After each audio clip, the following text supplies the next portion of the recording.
No, not the door. Okay, wait. Here. It's an ASMR thing. Bathroom. I shut the door, cleaned myself up, and exited. As I entered his bedroom once more, I found he was absent. It's pretty cute.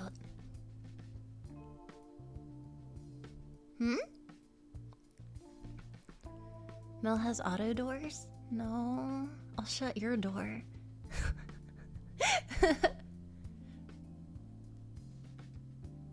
No, it's cute. Wait, okay. Had he been called away for a meeting or something?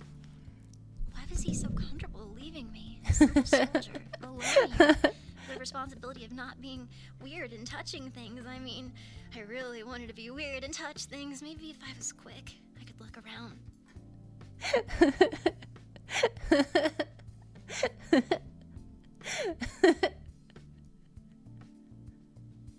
Yesterday was crazy? What do you mean? Eh? Oh, eh?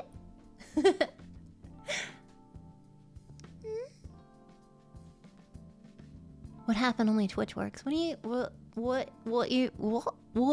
what you mean? Do do do boop bop beep bop boop bop beep bop boop. Live 2D. Oh no, yeah, that's working. That's working for the weekend. Beep bop boop.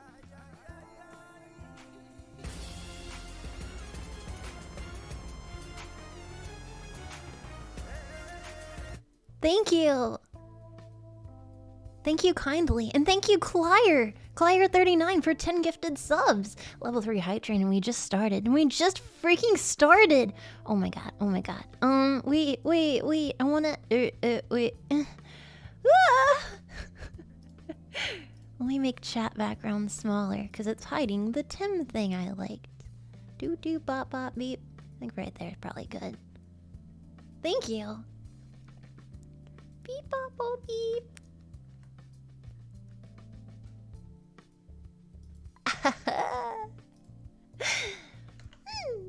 Hello. I should probably post and say that I'm online. And yeah. One moment. Isn't that the cute? Oh no, it gets cut off. Wait. YouTube Studio.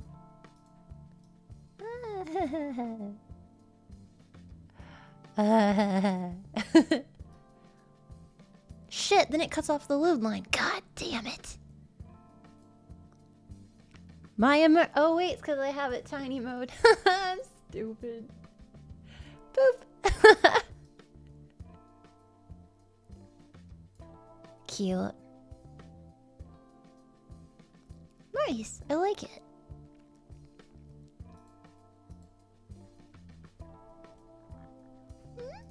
And of course I put it, the on-air thing is like covered, but you know what? I'm already there, so let's deal. Very nice. Your face is nice. Thank you. Want me post and say I'm say I'm online. Bro, I am like all over the place. I'm all over the place. I guess I've just been like remarkably anxious, bro. Who wants to wait. Who wants to get romantic? No, damn it. Who wants to... Thank you. Who wants to... Good evening, Mel. Are you well? I guess so. Who wants to live? What? You're all over the place, metaphorically or figuratively or literally. I mean, I feel like in 2023, all of those words mean the same thing. Who wants to do the sexy time? Well, it might not all be sexy. I'll lewd your line, Mel. I'm gonna lewd your face. Let's get ready to lewd. It's me. Your boob-a-full host. Melody. Here to pretend I am a professional once again. Perfect.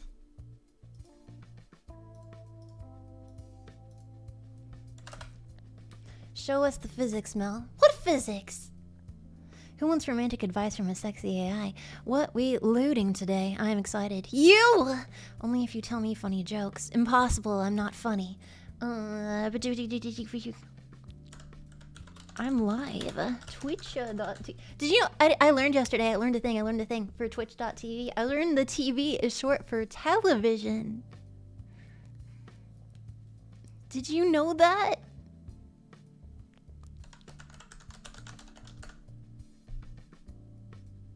Hey, seriously, some people don't know.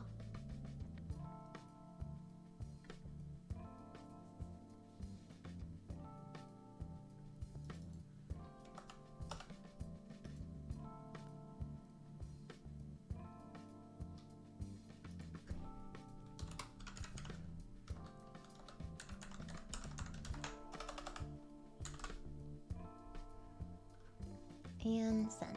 Beep. What does that say? Trending to... I'm on Twitter. Oh, shit. Ah! It says, trending today, Frozen 3 and murder. Attempted murder and Benadryl. Okay, well, this is quite a day. So, let us get into it. I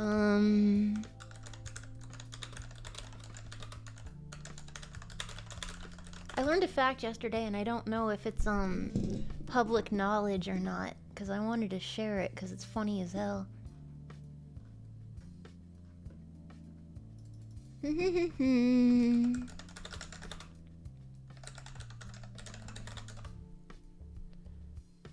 Tuvalu?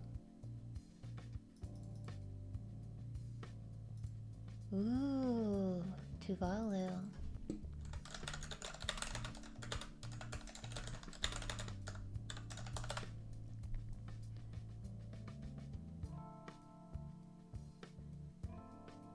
Okay, cool. Okay, cool. Cool. So I guess it is public knowledge.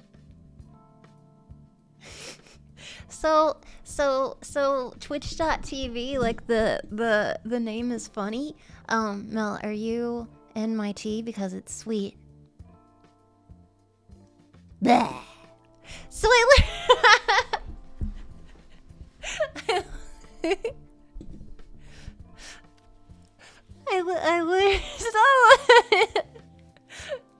I learned yesterday. So you know how like countries have like abbreviations and stuff, like AU, EU, USA, FR, JP, all of that, you know?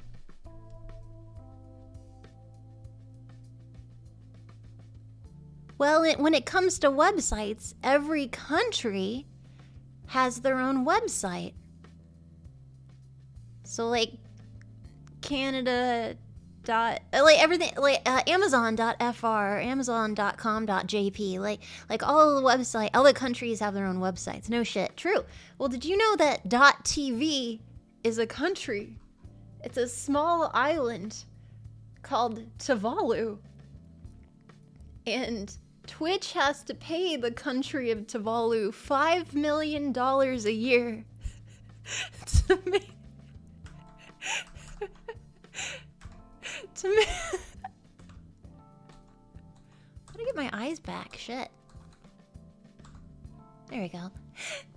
$5 million a year for royalties.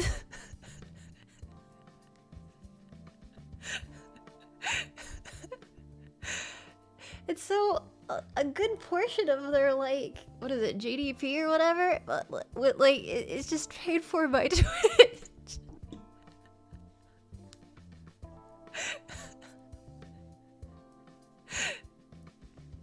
That is so funny to me that I can't describe gross domestic product. Maybe that's not the word I wanted.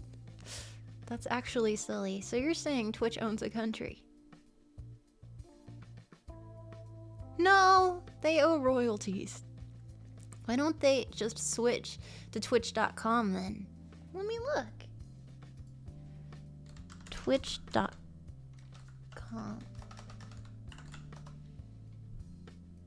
Twitch.com also takes you to Twitch. I don't know.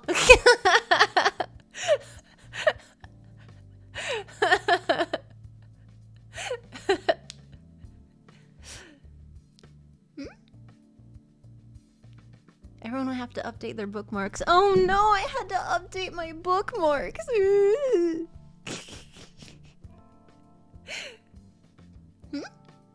So they said it's worth wasting $5 million a year for the... Yes. What about people who have tattoos that say twitch.tv? I guess you could say the same thing for someone who has a tattoo that says justin.tv. Yeah, I don't know.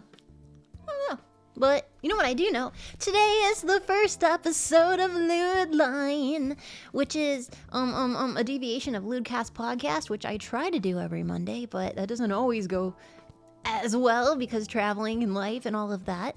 But yes, tonight, it's Monday, 6 p.m., which means Lewdcast podcast.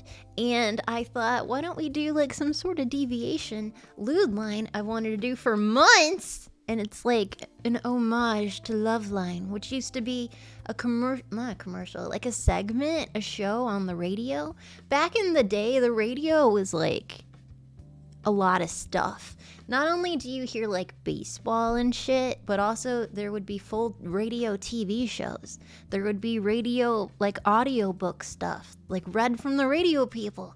There would be, like radio sitcoms. You're showing your age. I wasn't alive yet when a lot of this existed, just so you know. There was... This shit's going on since like the 50s. I don't know what to tell you. Yeah, like the, what was it, War of the Worlds? The like, where they like read that sci-fi on the radio and everyone's like, oh fuck, aliens! Well, that's unfortunate. And everyone panicked and shit because they read it on the radio and they didn't know it was a sci-fi book and they thought it was just like a really detailed broadcast. How dare you not exist for eternity? Fair enough.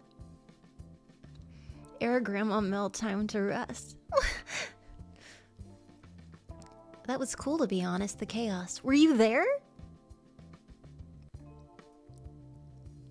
Yeah, I was 70 this whole time. Yep. No, that's true.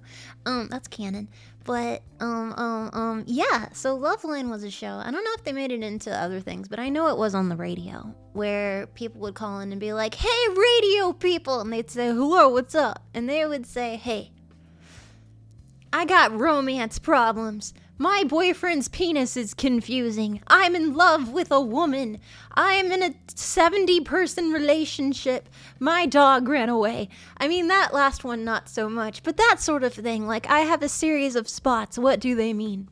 Because back in the times of like, LoveLine, I don't know, internet wasn't very internet-y back then. It wasn't as, like, back when you had a question, you had to go to the library and look it up. Or if you needed directions, you could either ask someone at a gas station or like call your mom or something. It was less accessible, and so you would call into the radio, and if people said they were a medical doctor of a sort, you just sort of take them on their word. And I thought, you know, that's a thing. I can do that, surely. So today I will be the host of LewdLine. Pronounced from MapQuest? That is a series of words. Thank you. Yeah, I mean, smartphones weren't around until like 10 plus years ago. Like 10 or something, 11? People have socks older. People have socks that were born before smartphones happened, just so you know.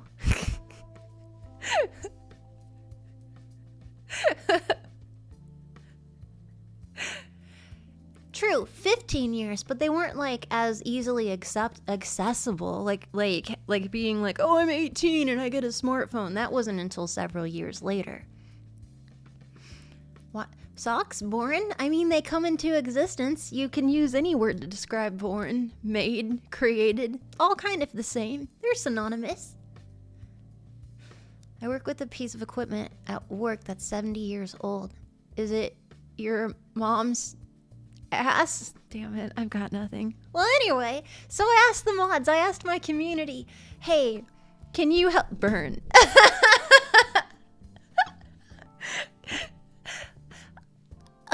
I wanted community members in the Discord to just like submit their questions, and we can sort of pretend that you guys are calling in and asking advice, and I can help, and I think that's really cool, and I want to test it out. I've never done something like this, so I'm really nervous. Look at Mel, Motherboard created her. Ah, yes, the great Motherboard. Oh shit, the chat is all over the place. I want this Tim wallpaper, like for real. I might have to create it. There we go. Perfection! What a cool idea. Thank you. I'm impressed with myself. Once in a blue, I will have ideas, and when I do, oh man, I have to act on them. And I was only 3 months late on this one. Oh, bloody hell. My face froze adorably. Where did I put the cord? There it is. Oh, you fell right out. That's what happened. That makes sense.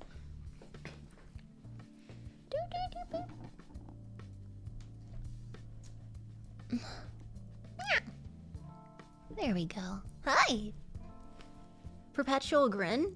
I mean, smug cute. How dare you? 3 months? That's impressive. I know, look at me getting on things in a timely manner.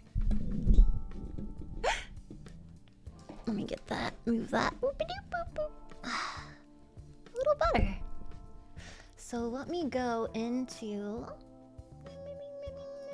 Discord and find it. The mods were kindly enough to help me navigate, create a channel, and work with it, so here we go. Go into Mad Lad Central. Go into boop boop boop bop bop beat. Shit, I gotta find it. Oh shit, hide. What do you mean? You're not allowed to hide. You must hide the white claws? Bro, I would like that. That sounds fun. I mean, I guess we could technically drink a little. Hi! Internet became the radio star. That's not how that goes. No, it's video! You're confusing me! What could go wrong? I do got some coconut shit in the fridge. That is an idea. You haven't had White Claws yet. I want the hard Mountain Dew instead. Mountain Dew comes in hard mode? God damn it. That's a terrible idea. That is a terrible idea. I don't need my soft drinks to be that hard, okay? Soft drink. Hard alcohol. Okay, that makes sense. That makes sense. Okay, but let me find. Okay. Beep, beep. Hey, let me go into Twitch mods. Oh, thank you.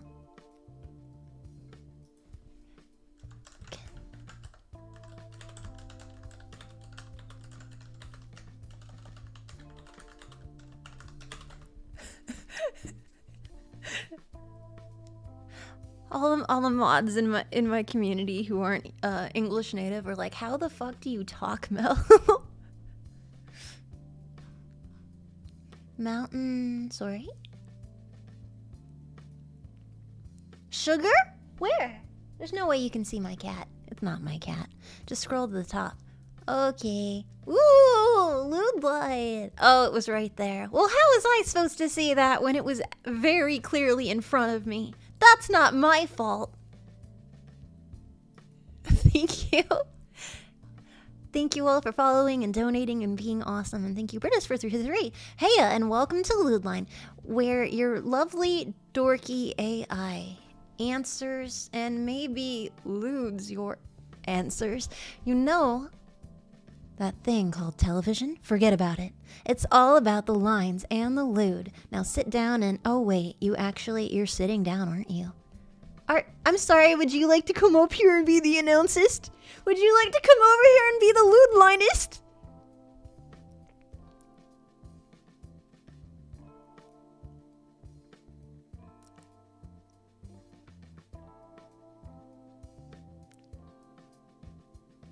I'm actually standing. Well, stop doing that! Sit down and relax! You can't stand up and relax unless you're like, I don't know, wearing one of those wire things, you know? Like in those movies where you do action stuff like Flying Tiger, Hidden Dragon, and you're like suspended from the sky in some sort of studio. I always wanted to do that, but I'm afraid of doing a somersault. So in my heart brain, like my fantasies are rarely reality because I don't think I can actually do it. I can't do a zip line. I can't do a somersault. I'm too afraid to do anything that propulses me any direction whatsoever. And so I don't think I could do a flippy in the sky, even if I was very much affixed to like a wire pulley system. Does it mean Lewdcast is dead, or is just does that mean Lewdcast is dead, or is this just another thing? This is just another thing. You gotta believe in yourself. Thank you, Twigs, for 18, 19, 20, 21, 22, 23, 24, 25 subs. Thank you. And I also count on my fingers because I am an adult. Thank you very much for 25 subs. That's very generous. Sounds like you need a few White Claws to do that. Yeah. I'm going to. Let me look in the LewdLine. Thread for Melodies, upcoming LewdLine. Not gonna comment on what date they posted that. Post voice files of questions you have for Belle to be listened to on Lewdcast. Please only post here if it's for the purpose of the thread. Cool. Oh my goodness. There's so many. This is so exciting. Ah! Well, I guess do we just like dive right in? Hey Melody, how are you doing? I'm okay, how are you? I've been very nervous, stressed today because new things are scary. You know? My glasses are being stupid. There we go. Dive in, let's go. Dive in before you get distracted. I would never get distracted. Oh wait, alcohol! I'll be right back.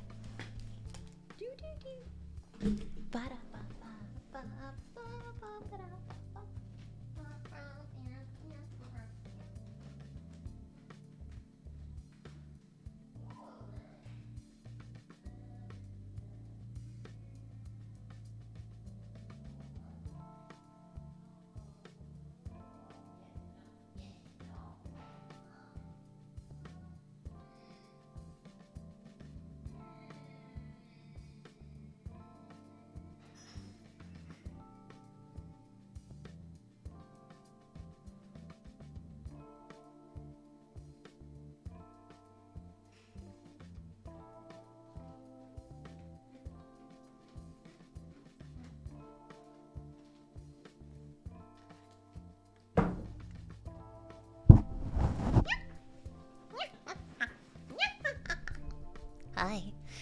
I'm building a Gundam, drinking beer, and listening to the stream. That's gotta be a hell of a night. Oh, yes, it is, because I have nothing.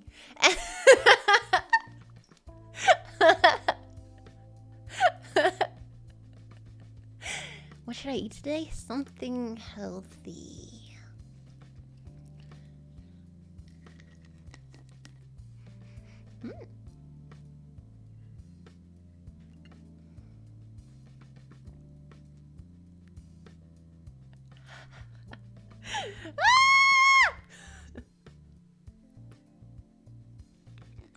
How come you always need to get sloshed to stream, Melody?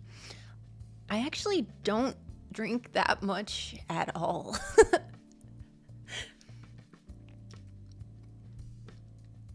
Have I maybe drank 3 times this month? Maybe? I would prefer to do other things. Drinking is just like a waste of calories.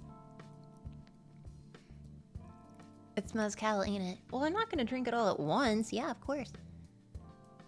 You drank 3 times these past 48 hours. Well, I don't know what to tell you. Really? Because it seems like you're always drink before and during a stream. Nope. No, not really. Like, maybe I'll do it with like a collab, but... No, people just say I'm drunk. This is an intervention, Mel. Well, this is a waste of an intervention.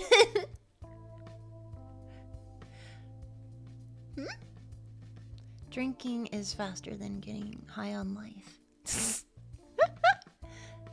No, she's just that goofy. Your face is goofy! If anything, I should be more influenced because I have to put up with all this insanity sober. Ugh. Hi.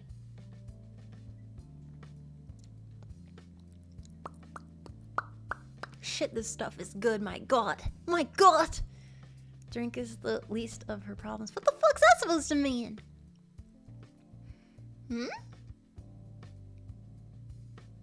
But yeah, I want to do other things, and I'll probably do them soon. Not today. I had an idea for a very self-deprecating YouTube video. What are you drinking? This is a mezcal type drink thing. Pineapple, coconut, mezcal, adventure? Something. Oh god, Mel. What? What? Okay, I'll tell you what my idea was.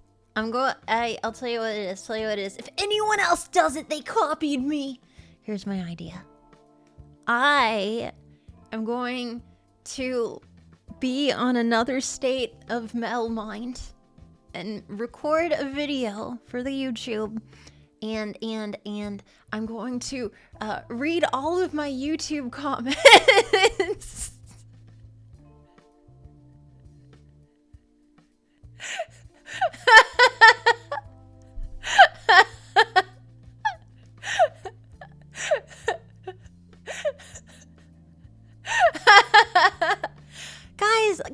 Guys, I assume they're all very nice and supportive. No one would ever bully me. The comments are always so sweet. I know not of which you speak.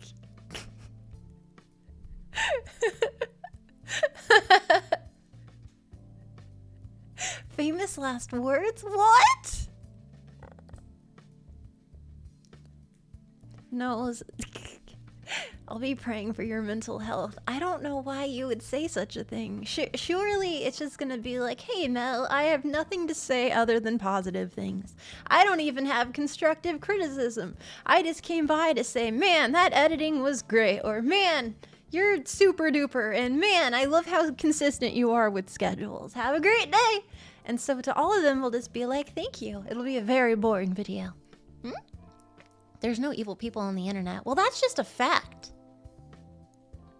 That's just a fact. Or man, your penis isn't big enough already. What? Dude, I'm just the ones that I am expecting the most on comments is, you know, she's just a fat man, right? You perverts. That one definitely gonna get a bunch of that. Hey, Mel, I made it. Also, I say you are in denial. I'm not in denial. I'm in a chair. Read everything from your social media on a live. No, I can't do it live because what if I cry? Thank you, long shot. Yeah, I'll be like, thank you, Big Dong Daddy, for wishing me a happy new year. It'll be so positive. There's no negativity on the internet. Why do you do this to yourself? I'm just having a good time. What's wrong with being a fat man? Nothing, but they keep calling me that. And I don't know why. It's very confusing. Mel is a good time? Hmm? Absolutely full of bots. Well, the bots will be nice too. Hello! Hell, I can even like. Hold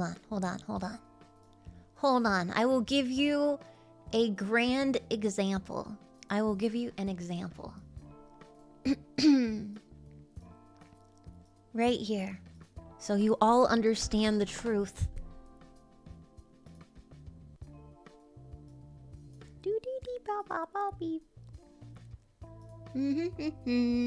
Frick, my neighbors are loud today. Probably getting me back for yesterday. Okay. Yeah, here's the thing. Why do I post these things? Okay, craziest thing I've put inside featuring Billion and Lena. Arranging this. Okay, let's see. Love how Fillion and Mel are talking to each other at the start and Lena is just staring into the void. Okay. No, see, these seem fine. There's no meanness at all. Yeah, no, this is fine. I could also do my TikTok. They're mean in there. This is what I get for having such a positive community. I don't see any bullying whatsoever, and that's wonderful.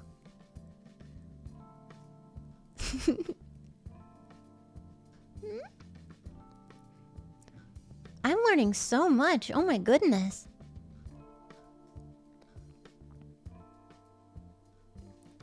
How would you ever answer the Nokia phone? If it was in like, but who was phone? Mel's high. See, I don't.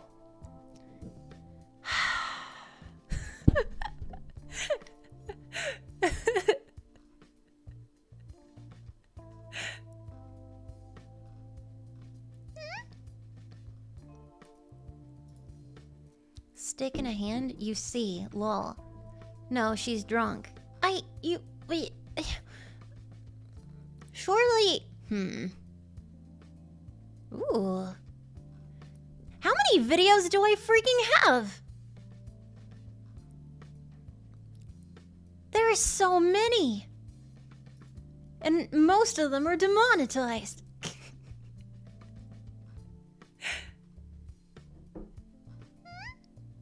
Yeah, no, they're all kind comments. I guess there's no point in reading the comments because they have nothing but nice things to say.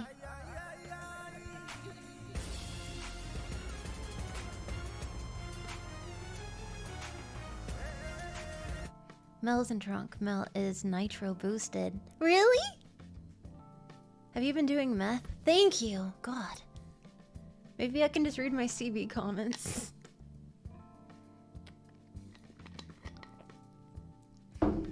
My favorite is you and Numi and Bagels. Booba Bounce, what are you talking about? Thank you. Beep, beep, beep, beep, beep. Alright, let's do this. Damn it, I forgot the most important thing! Oh my god, oh my god, oh my god, oh my god, oh my god, I'm so sorry. That's what I was looking for. I'm such a booby head, my goodness. Jesse, we need to cook? I read that much different. Trucker voicemail would be funny. Hey, what's up? I'm a trucker. Trucker Mel. Little buckaroo. And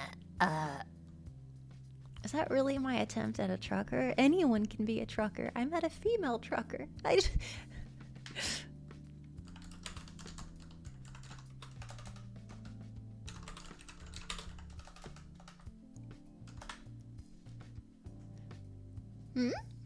I used to be a trucker. What did you sound like? If Marge Simpson was a trucker, I will hurt you. Okay, desktop is muted.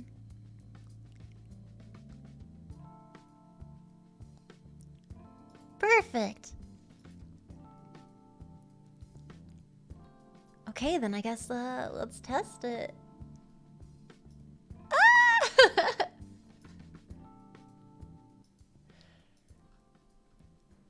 turn that down. I guess it would be like secret names unless they introduce themselves. So here you go.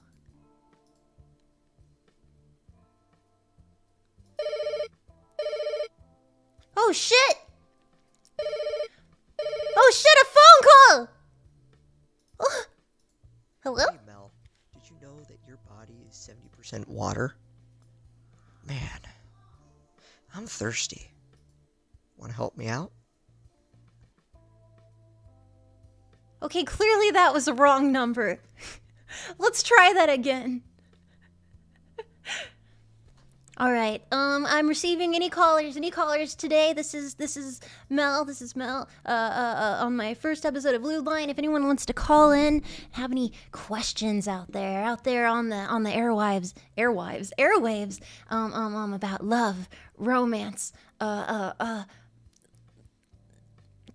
other things that are romantic and sexy, from falling in love to boners to what to do when like masturbation. Are you gonna grow hair on your hands? Who knows? There's so much out there, so many questions, and you're welcome to call in and ask me questions. So let's see if we got another person on the line.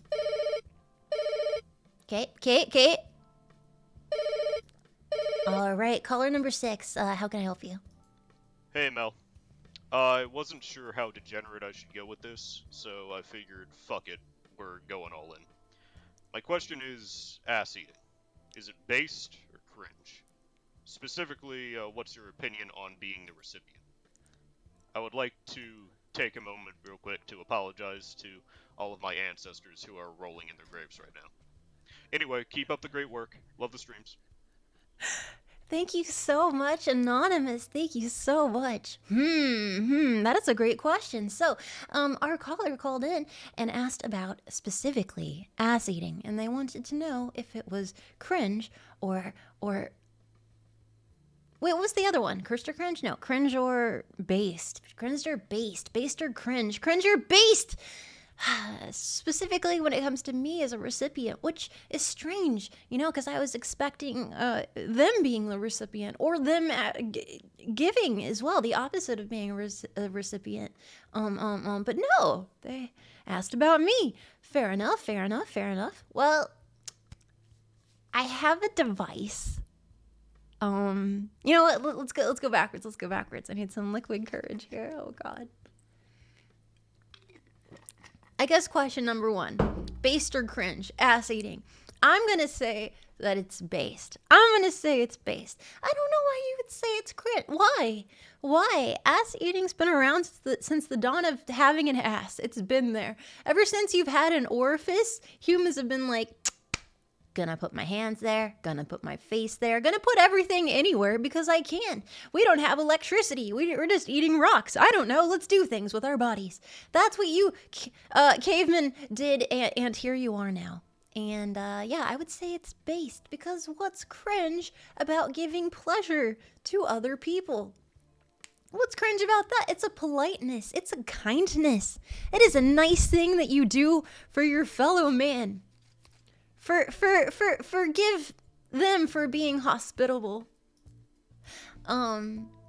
So receiving, I'm not the most experienced per se. However, I am an explorer. I've been known to go spelunking from time to time. Yesterday I went spelunking for yeah, I think it's definitely not for everyone, and it's different than a different way. Like oral sex varies from like a vaginal perspective to a penile angle to then the anus, which no matter what configuration you have on the front, I'd say everyone has an anus, and if you don't, then you've got some medical situations going on that I should not be answering. But boobs or bum. I think the bum is neglected. I think people are afraid to, speak out about the bum. Thank you, Totetsu. Oh my God, thank you, and thank you for this boarding I watched, and oh my good golly gosh, That was very cool. I appreciate it. I'm so excited. So thank you for the help with that. I will send you notes this week. But, there's poo down there. Okay, so any orifice can be gross. Any orifice can be gross, which is why you should, one, be a hygienic person. Take showers, you know, clean up down there, you know, do unto others. Like, you wouldn't want your face shoved into a not cleansed area. I mean, unless you're into like the degradation. But assuming you're not, you know, like if you're a lover human or something, just went jogging and they're like, okay, are you down to clown? You'd probably be like, you know what, maybe jump in the shower real quick. Get all, you know, clean and squeaky and shiny, you know? Don't go in unprepared. Don't go into a cave without a flashlight. Don't go into the rainforest without survival gear. Don't go into the desert without water bottles. You need to be prepared. And just like you prepare for doing stuff with the front, because like pussies can get dirty. They go through monthly changes. Peepees can be dirty. You know, just like throughout the day, you sweat a lot. As well with the back part, the butt, the bum. You know, you clean that internally, specifically. Internally as much as externally. And you can do that through enemas. And also, I'm a big proponent for bidets. Just clean the area out. Then you shouldn't really have much issues. Yeah, you just gotta be cleanly. And then when it is cleanly, like, I mean, I could see someone arguing like, oh, there's like a smell to it. Same with the pussy, same with the dick. There is just a human smell to all surface area of a person. The difference is, some people are braver and others are not. Pee-pee smell? Wow, who knew? It's true, they can. They can. It's true. You can learn that in doujinshi, like in hentai comics. They always seem to make a comment about that. Like, some dude will take off his pants and then like the recipient will be like, oh, the smell, I'm becoming hypnotized. This musk, I can no longer understand my senses. My eyes are giving in to the universe and I can't see. All I can do is smell dick. So clearly there must be a situation going on down there. If there wasn't... If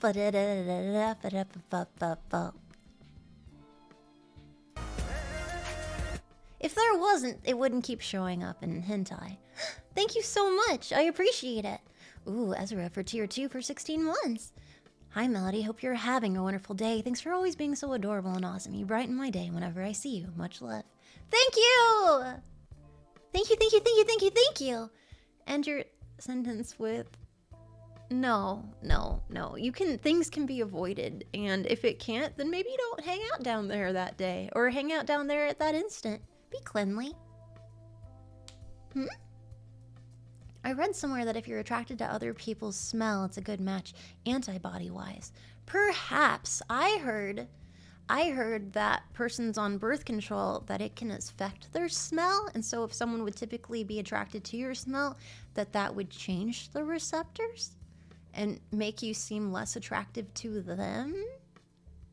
But I don't know if that's true, and I'm not sure how to even make that Google search.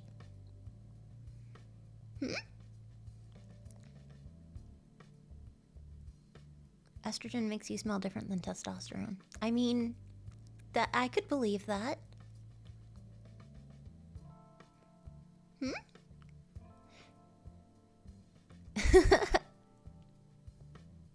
It's a good thing that mic is blue instead of pink. Why? Blue is a based color, just like analingus, which is also the terminology for going out to dinner with a butt. Analingus. Similar to cunnilingus, which is on the front side. And then, as well, fellatio. Those are all the proper terminology for doing such things. Pink can be problematic? Why? Whoa, my voice. Wow, dude. All that voice acting the other day fucks me up. But yeah, I would say analingus is based because nerve endings are a thing, and anywhere that can, like, you can receive pleasure, I'm very happy to tango in such a way, and anywhere that you can give pleasure, especially if you are not receiving it, that is like a kindness. That is a good deed. That is a mitzvah. You, like hats off. Truly based an individual that doesn't become eroticized while concurrently doing something to give pleasure to another person. That is a courtesy. So I say based. Dude's got the prostate? Yeah, dude, there's so much cool stuff going on inside. Pegging is based? Absolutely. Let's see. Oh, shit, we got another call here. Oh, God. Okay, hold on. Okay, let me see. Did I click on the wrong button? Uh-oh, let's see. Uh-oh. Hey, Mel. Nope. We just did that one. Oh, that's so weird that they called again. Oh,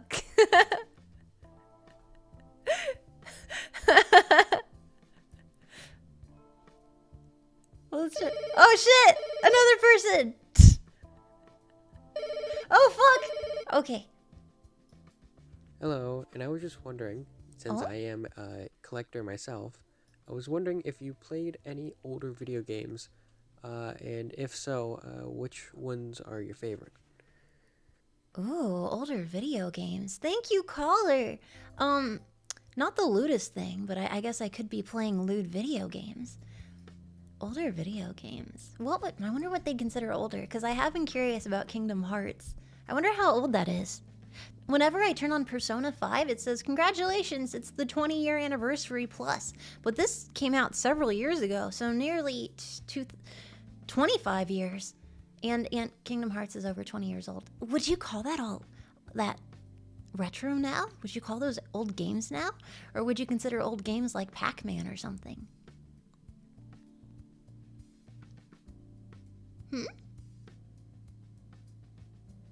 Old, not retro. Don't call it retro. I feel old. I'm sorry! Leisure Suit Larry would be a good example. Well, we couldn't play it because we couldn't get it to run. Old PC 98. Okay. 100 retro video games. I remember I liked Donkey Kong and I never played Banjo and Kazooie. Spyro was cool. I liked Spyro.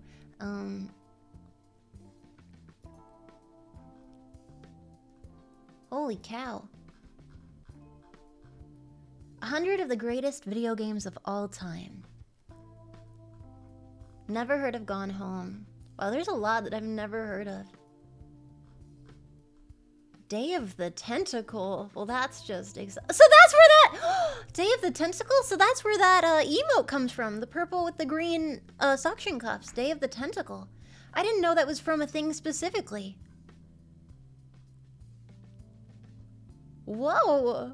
I've never heard of Zork. Star Fox. Never played Star Fox. I guess I've seen memes about it, obviously. Which is ironically not a lewd game. That's impossible. Mega Man. I've never played any Mega Man. I only know what they look like, or he looks like. And for Mega Man, in my brain, he's that blonde girl. That's probably not right, right? Mel, which Donkey Kong did you play? Classic or country? Ah! That's Samus. Is Samus Mega Man? My face exploded. Why? It's plugged in.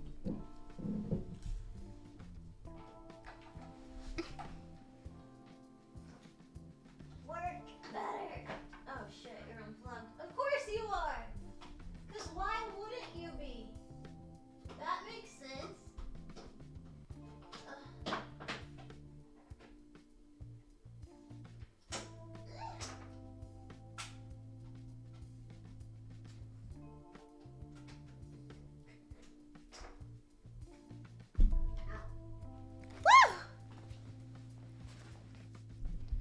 I'll let that charge for a minute.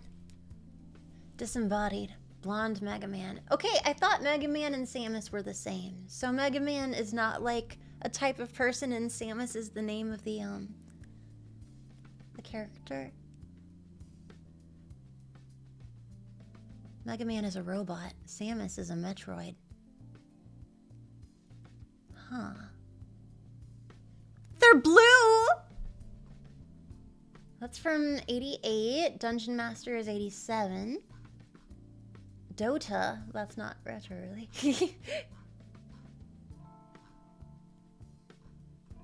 I would never play Twisted Metal. That looks hideous.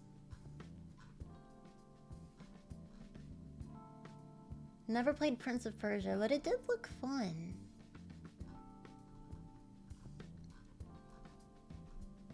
Yeah, what's with all the ones in the 80s being just like fighting games, like Karate Kid? Because I'm seeing that pop up a lot.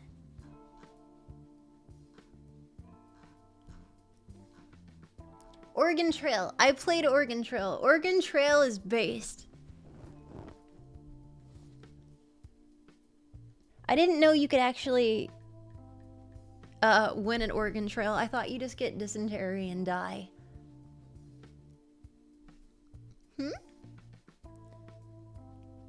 80s games are based on arcades, which were often like that. Ooh!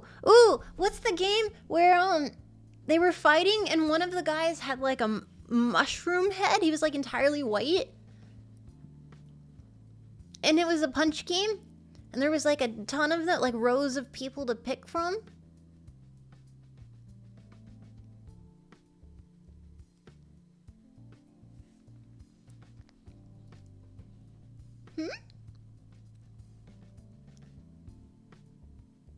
Mortal Kombat. Which one is that?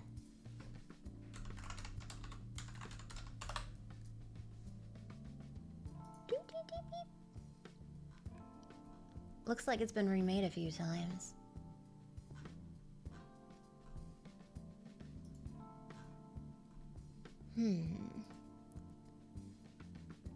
Yeah, they're from the 90s. Well, that is terrifying. Mortal Kombat 12. That is horrible, and I hate that. I hate everything about that. That's horrible. These are scary as hell. Are you talking about Quan Chi? He's gray. Let me see. Nope. No, I am not. Where can you find, like, the list?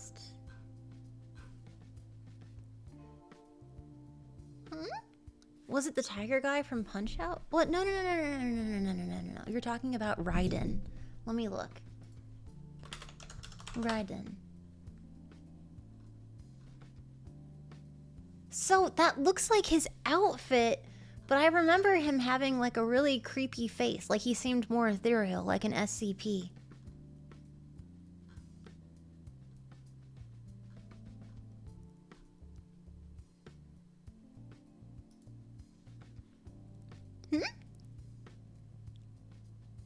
Sounds like Raiden from Mortal Kombat. Does he have lightning?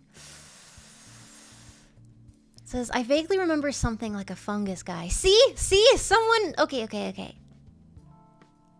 Y'all talking about King? Try Yoshimitsu from Tekken.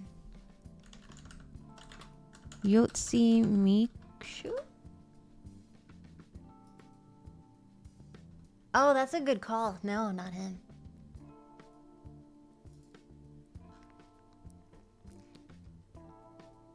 Would you say he's Among Us? No, I would not.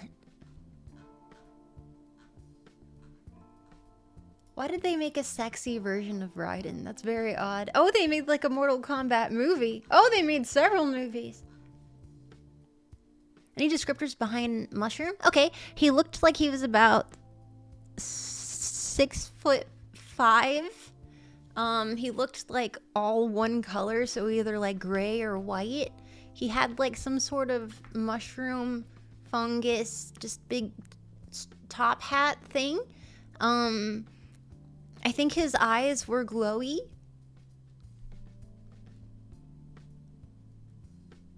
He had like a big kind of robe. Like, it sounds like Raiden that I'm describing, but it's not. He was more like an SCP.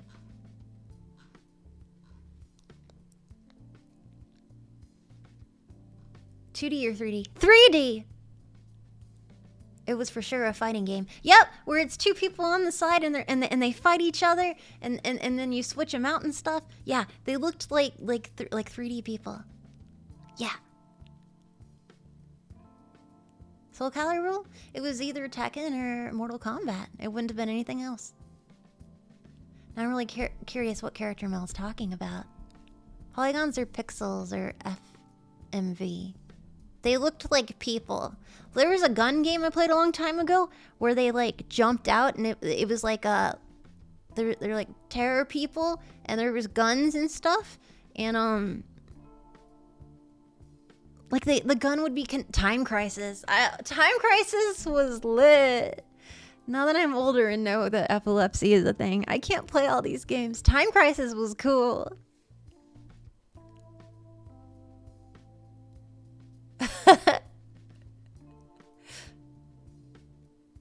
I remember the background. They were in like a stone temple for one of them. Look up 12 from Street Fighter 3.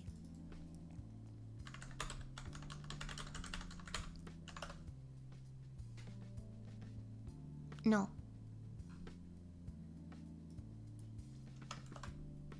Forewarning, light gun games work by flashing the screen. I know, right? I can never play them again.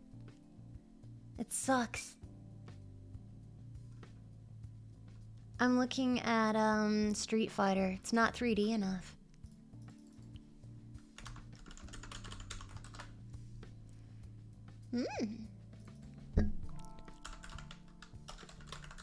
Yeah, I think it's Mortal Kombat. Yeah, I think it's Mortal Kombat. Okay, so what character would it be? And they should not be pixelated. This is like a hunt. This is a full-on hunt.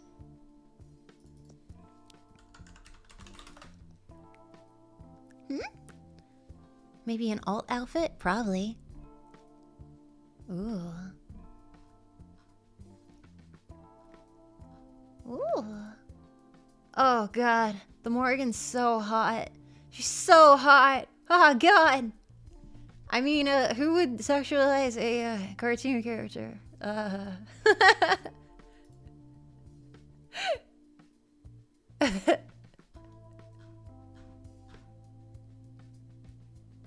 Lamau, Mel. What?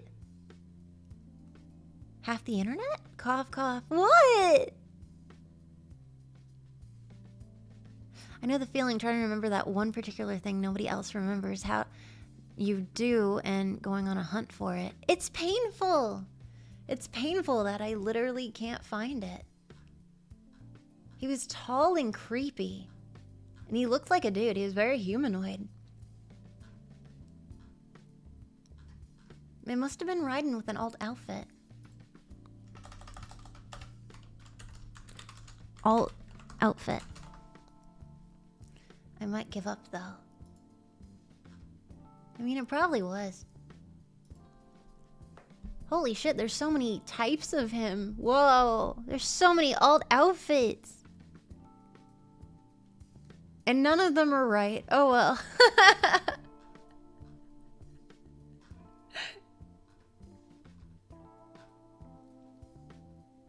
Did they have any moves? Yes, they fought. I think they had lightning.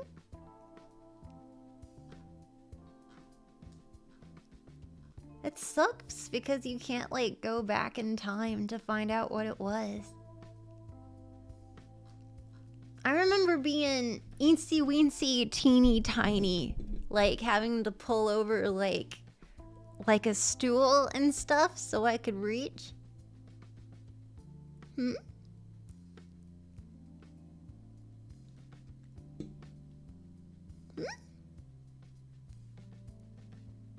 Get a ladder. I had a stool, thank you. Yep, eensy weensy teeny tiny, and I needed a chair to get up. And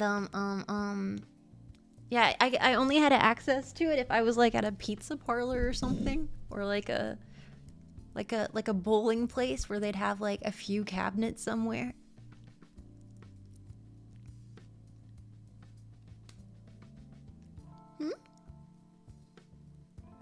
I also remember I played like an old version of Sonic. I remember it was like on a big cabinet. I remember it was beautiful. Sonic Adventures? It was very 8-bit, and he would go in circles and circles and circles. Early Sonic game.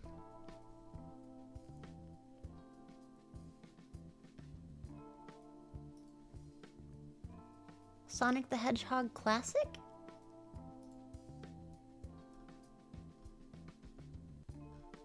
That must be it.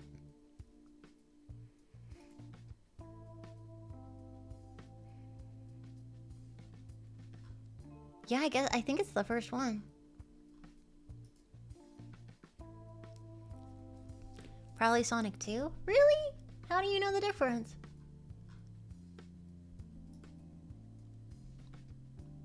Because I know they had it at the doctor's office. And then I'm like, this is old but cool. Was it just Sonic or was Tails there too? It was just Sonic. I think. Shit, okay, I don't remember. It might have been Sonic 2. Did you use a trackball? I don't remember.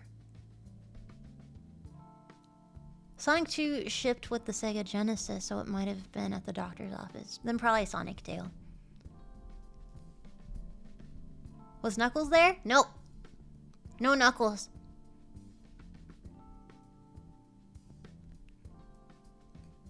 Hmm?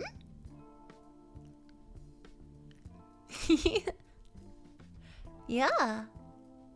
I mean, as well as my, like, cousins and stuff, they always, my robo cousins, like, you always get their hand-me-down stuff, and so that's how I inherited so many Pogs, and, other very strange games.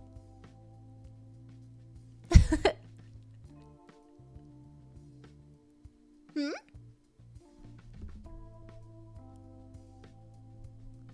Was he old looking? My cousin? I mean, he was considerably older than me. I remember he had a lizard and it bit me.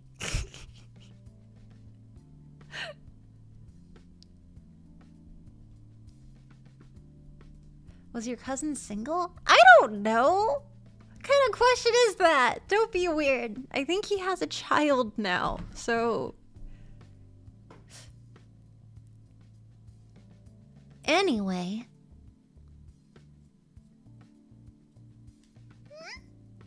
Is the child single? That's fucked up. They are children. Thank you very much. Don't be weird. I had a gecko that bit 2 of my friends. Tell them to stop doing that. Okay, yeah, I think it was Sonic 2. So I guess that was a game I remember as well. Spyro, Sonic 2, Pokerman, of course. I liked the Pokemon Yellow. You get to have Pikachu. I think it was the classic Donkey Kong. And I can't think of it like older ones. Time Crisis. Pokemon Yeller? Mm-hmm. Any other games, Mel? I mean, it would have been hand-me-down, so I guess 90s games.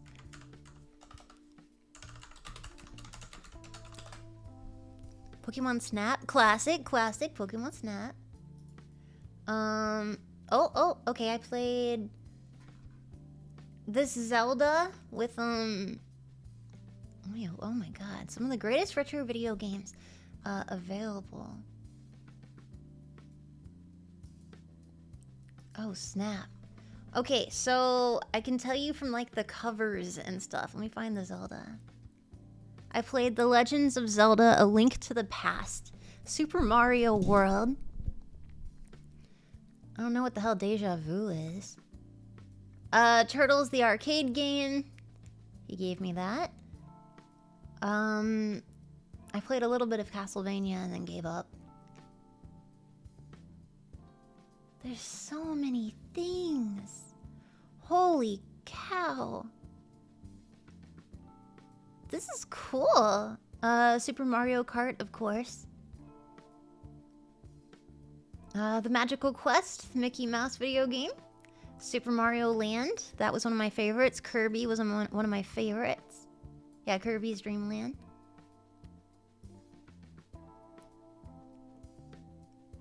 Wow. There's so many. This is so weird. Mario 64, classic. Rayman. Never played Earthbound. Tomb Raider. I played a little bit of Star Wars Shadow of the Empire. I think. Never played Crash Bandicoot, but I wanted to. Pokemon Yellow, what's up? Spyro, what's up? Roller Coaster Tycoon, what's up? The Sims. Tony Hawk Pro Skater, he gave me that one. Super Smash Brothers. Yeah, I think that's a good collection of games I've played. Did you play Tony Hawk? Yes, I did. I played Tony Hawk. Crash pretty good, recommend. Ooh, Mario Kart Double Dash on GameCube, one of the best. Spent so much time with my siblings. This is still goated. Tony Hawk was fun. It was really fun. Mel, how much time did you spend throwing penguins off the cliff in Mario 64?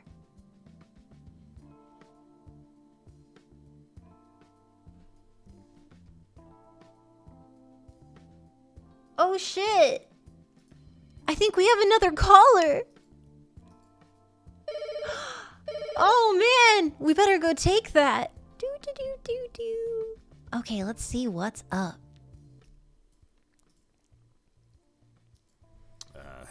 Hey Mel. I'm a big fan of you and your eldritch robo noises. I've been lurking around for the past, 3 year, give or take years. What? Yeah. So, my birthday, it's coming up. And, when you think of birthdays, you think of cake. And when you think of cake, well, I think of this stupid question. So, I've heard you talk on and off about food fetishes, but I was wondering if, you actually had, a food fetish going on. If you'd be the kind of gal to smother some cake on your ass or something, or fucking smear some lasagna on your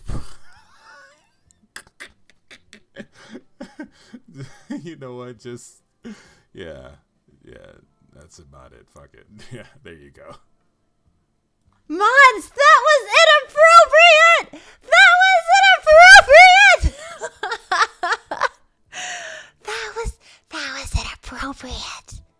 That was inappropriate! Bro, I'm gonna get kicked off here. What the fuck? Man, dude! I'm dead. I'm deceased. Also, was he referencing cake farts? Because it sounded like it at a point. Oh, I had to slip through the filter. Yeah. I've heard far worse on streams before. Oh, okay. Is the lasagnosi against TOS? What a question. Please never ask it again. Your own fault for doing LewdLine. I thought you guys were going to ask about, I don't know, herpes or something. Something easy. Food fetish. Instructions unclear. Lasagna everywhere. No! Could be worse. He could finger the cake. That would just cause an infection. Well, food fetishism is pretty common. Either you're into sploshing, which is interesting, and I've known a few people on a off-brand Twitch where one of their side hustles is sploshing, and that's where they take food and they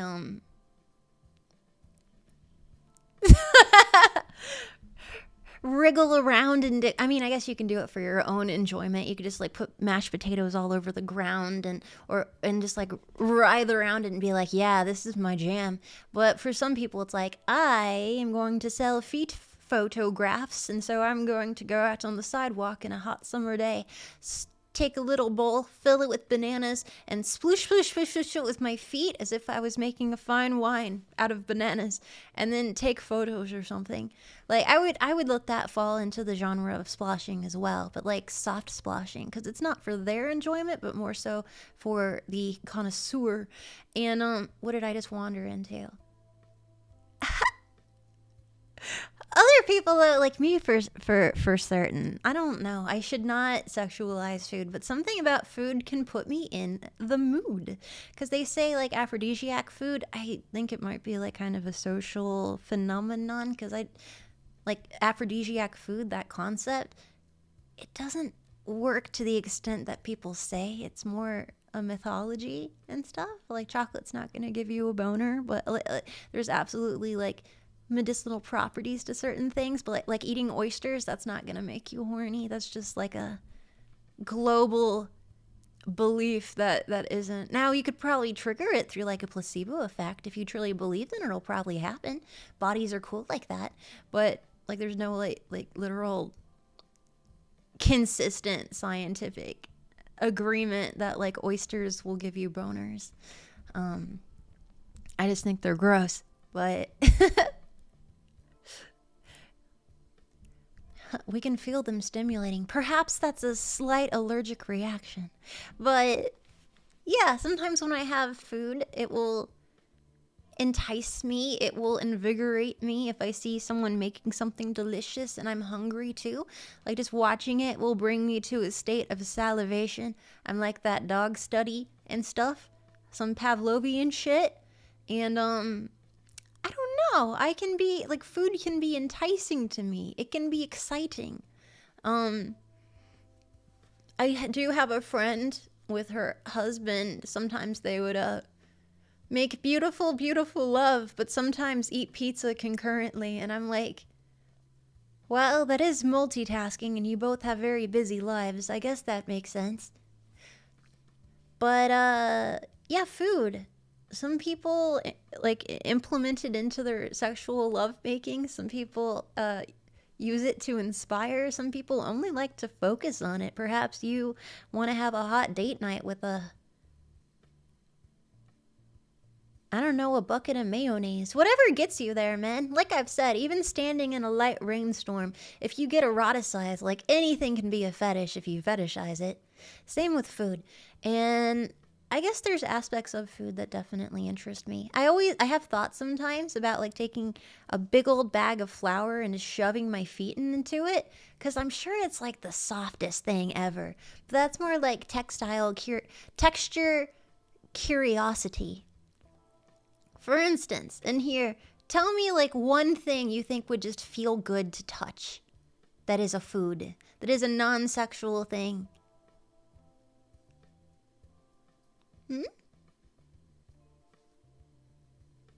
Jello, that feels cool. Pudding could feel cool. Melted cheese, as long as it's not too hot. Watermelon would be kind of different, but very refreshing. Applesauce? Okay. A little too viscous for me, I'd say. Jelly, oh, that's so sticky though. Peach fuzz, that probably feels cool. That's a weird feeling as peaches. Pound cake, kind of crumbly. And then powdered sugar.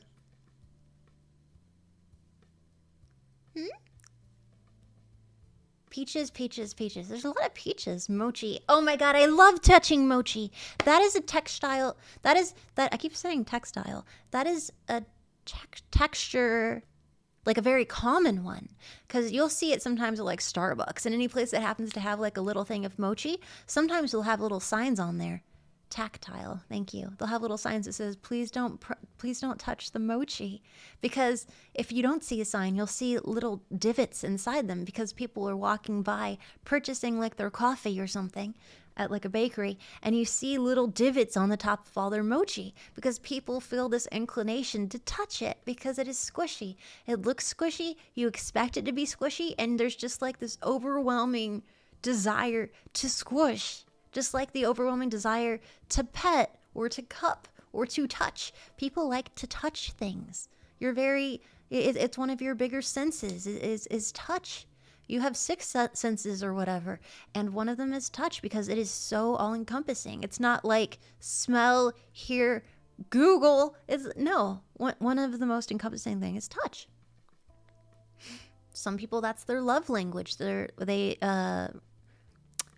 exhibit, they show their signs of love through touching another person, whether it be like pat on the back, a hug, kiss on the cheek, rubbing their hair, like fingers through their hair, that sort of thing.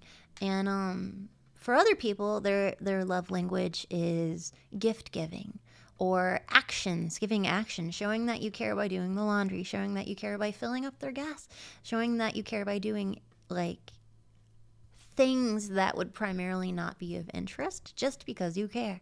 There's different ways to show love and affection, and touch is a very common, very intense sensation. And so people eroticizing food like that's a paraphilia. That's not a typical thing when you put on a list of fetishes. That's more niche. But it is a thing because you can relate it to several things, such as memories. Perhaps you ended up fetishizing something like mashed potatoes because you had a good association with it when you were young. Perhaps you had a lot of stress during childhood, but there were situations where you were around a certain food, like maybe you had stress at home, but then when you visited grandma, she'd always make these potatoes, and you remember the smell, and you remember the taste, you remember what they felt like, because you touched them because you were small. And so when you grow up and you become like a well-rounded individual, some things that were calming and a comfort and that like touched you in your heart memories, sometimes you fetishize things. And so I could see someone being into sploshing and doing stuff with mashed potatoes because they have a wonderful association with it. And at that point, a little too wonderful.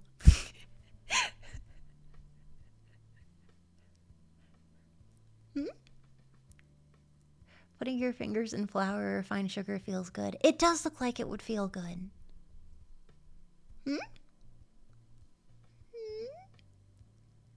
Fun fact, Nikola Tesla did not like peaches because they're hairy and reminded him of the horse that killed his brother. What? But see, there you go. Strong associations with memory. That can lead to paraphilias. Other paraphilias that are more common, touch-related, people that were punished for being unruly youngsters that got spanked a lot. I have one friend who was spanked a lot because she was a little troublemaker. She was a little hellion. She grew up, and I remember we were at an adult store, and we were walking around, and I found a whip, and I just, like, slapped her ass with it, which is rude. You should never do that. Boundaries. But I did. I slapped her ass with, like, the little thing, and she went, "Huh." I said, "Oh, my God, are you okay?" And she's like, "Uh-oh."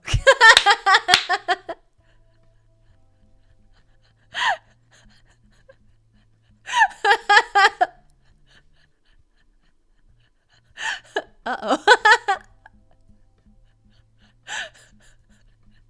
And so that became her thing. But see, what was once something she hated, she grew up and had a very strong, like, association with the concept of being spanked. But I guess to really reclaim herself, her body autonomy, her mind took something she hated and fetishized it. And so then she took control over that situation, a point where she did not have that control. And now she really had that control and gave that control to people other consenting adults that she trusted. Such as her dom daddy. Mel is a gift for awakening people. Dude, I've awoken so many people. My God. Joke's on you, I'm into that. You might be. Yeah, it's pretty normal for a person to stick to their trauma since that's what they learned. Yeah, there's so many arguments as to how something becomes, how a paraphilia is developed, especially if you have a negative association with it in the beginning. And my argument is sometimes the body or the mind like internalizes it and fetishizes it so that it can allow you to get to that point again where you're in a position of power. It's funny, actually. My beliefs on that was absolutely addressed by a comedian. And I want to show you it.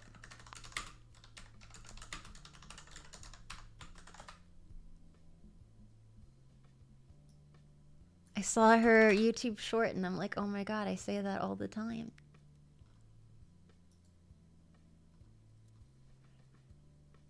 Okay. Is this it? Is this the one I wanted?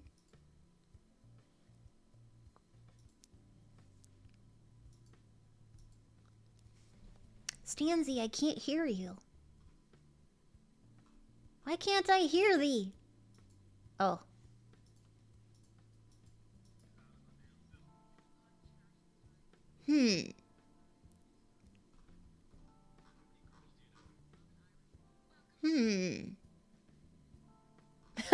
Okay, I can't show that on here. Wedding, Satan, anime battles in real life, Congress, serial killer, rats dating.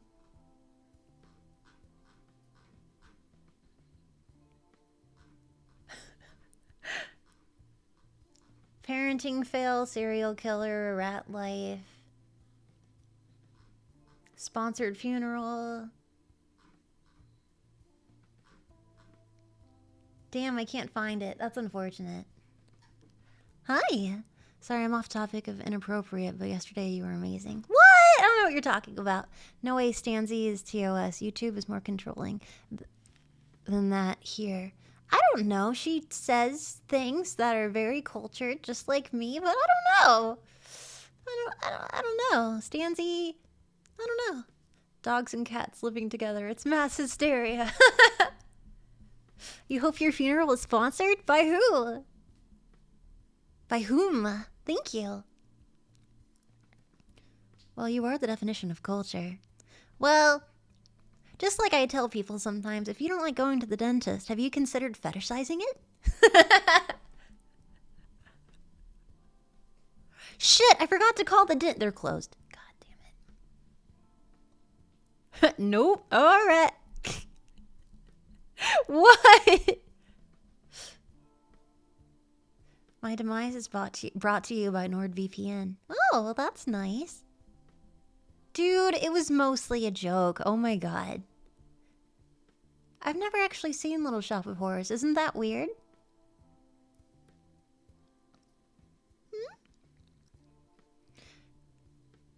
Dental pain does not make my wood rise smell. Well, I'm trying to figure out how to cope with dental fear. I don't know what to do, and watching Netflix on their little monitor is not helpful.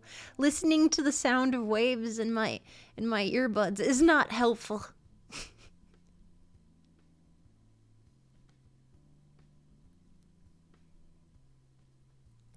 Just get good. I'm moving on. You're rude.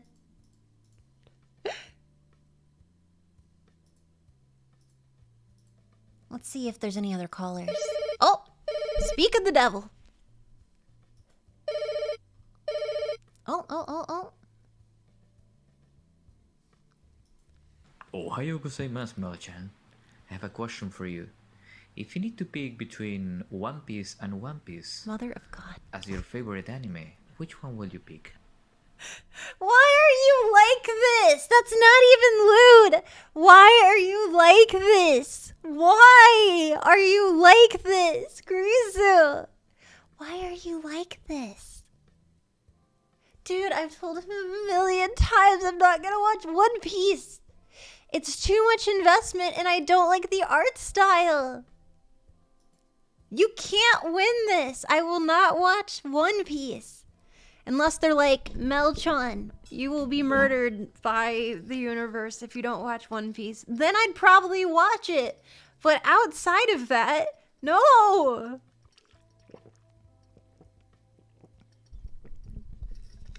There's a skeleton, dude. Their noses are weird. No, dude. Manga? No. I'd let the universe take me. One day we'll get her, boys. You won't. You really won't. You will not. That opposite of that. You will not. How about Two Piece? Real.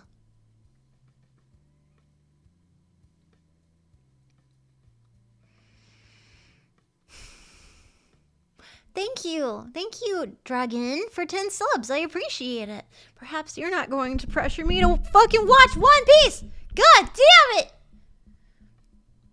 What if we fetishize One Piece? Don't use my words against me! How many episodes is One Piece up to? I assume 1,200 minimum. Thank you again, Dragon. Hello, Mel. Here's the lonely wolf, happy to see you stream today. Here are a bunch of hugs and woofs. I'm sorry you're lonely, my dear. I'm sorry. That is sad. What about the One Piece S&M doujins? I don't want to read their doujins because I don't like the art style. Fuck! Oh no. Oh no!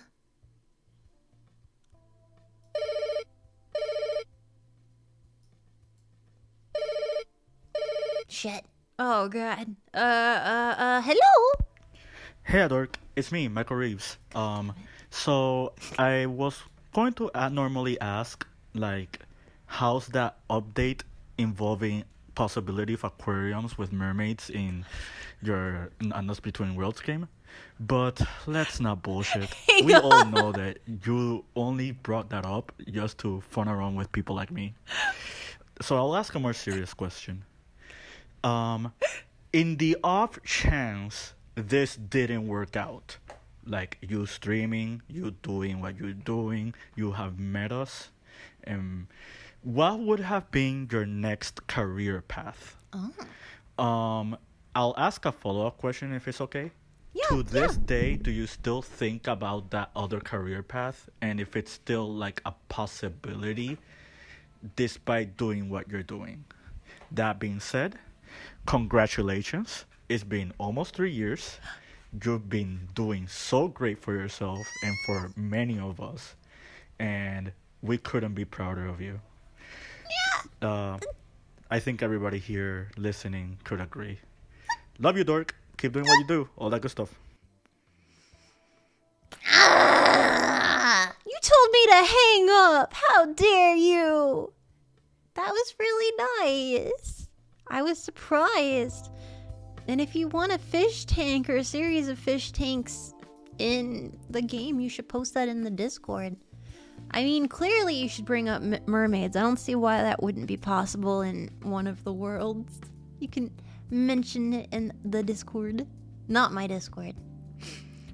Are we bullying Mel with kindness and wholesomeness? No, this is fucking LewdLine! Again, not really related to that, but I'm down. That was so nice, thank you. So, a different career path. I know my career path very well, but there's no way that I could ever do it because I don't have the education for it. I would have to go to school, and also it's incredibly competitive.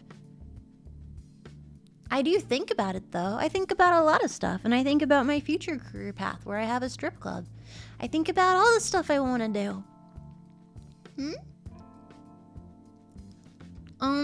But yeah, I guess, archival work. So, you know how, like archaeologists or, like, there's a few things I do. How archaeologists, they, like, are at the dig sites and they find things from antiquity. And they're like, holy shit, I found a thing that hasn't been seen since when it was made. Since when it was existed in like, daily usage. But I wouldn't want to be the archaeologist because you don't see what it actually looks like. To you, it's like, oh god, this dirt clump, it's gonna be something cool. This was a beautiful vase of like an Egyptian princess. But you're just like, it's probably that. And then you have to send it in to a conservationist.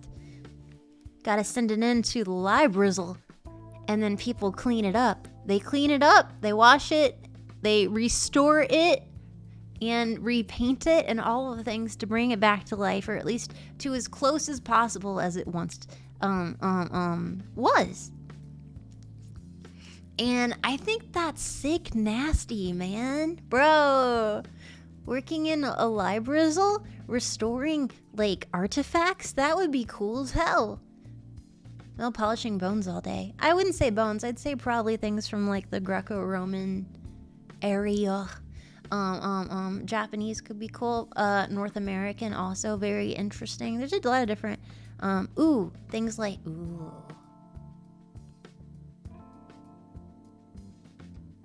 there's cool Pueblo artifacts that I saw a good while back. Yeah, archival interests me too. Yeah, dude, it's just like it's cool. There's a bunch of stuff. There's a lot of paths.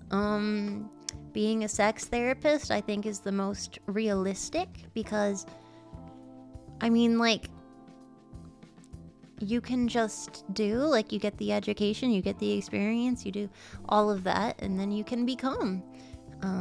I don't think it's as cutthroat as, like, being a museum conservationist because usually to get in that position, someone has to die because that's, like, that's hard. That's a high demand position. But yeah, being a sex therapist or a counselor or sexual education wellness instructor type person, that is probably in my future. I'd say there's like an 80% likelihood.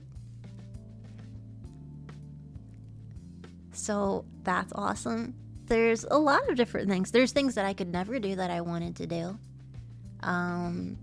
One aspect of me wanted to like do a form of law, but I cannot be a lawyer because I'm not gifted academically. At least in certain places. When it comes to like sexuality, I don't know. I tend to know a lot. I guess you obsess over things that really interest you a lot. Mel, you better call Saul. Saul's cool. A porn archivist? I knew one porn archivist, and they found their job very funny. My friend used to do phone sex. Her name is Melody. How did you know? I got a court summons for a traffic violation. Do you want to represent me in 3 weeks? Well, number one, never represent yourself. And number two, I wouldn't want to be that branch of law. Hello. It would be kind of funny. My beloved streamer... Oh, sorry. My beloved streamer Mel. I don't know how to call over there, so I, a boy, want to try some whole fun... I can... Thank you for your input. What area of law would you do? Tribal, easily. Heard you did a collab with Zone. Is that? Oh, a good while ago. Lawyer Mel would just try to fetishize the judge. No, I wouldn't. No, I wouldn't. But I'd ask to like, have cases done after lunch, because statistically it's really fricked up, man, because judges are more likely to prosecute before noon because when they get hangry they're like, I don't fucking care. And that's really unfortunate that it works out like that. It's real fucked up. So if you can somehow swing it, do it after lunch. Hello. Hi, Judge. I really like how you swing your hammer. Mel, balls or no balls on Fuda?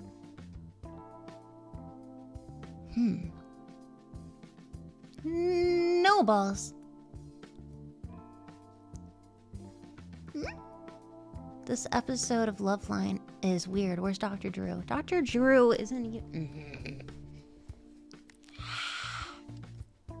You like both? Yeah, I mean, I'm not gonna complain.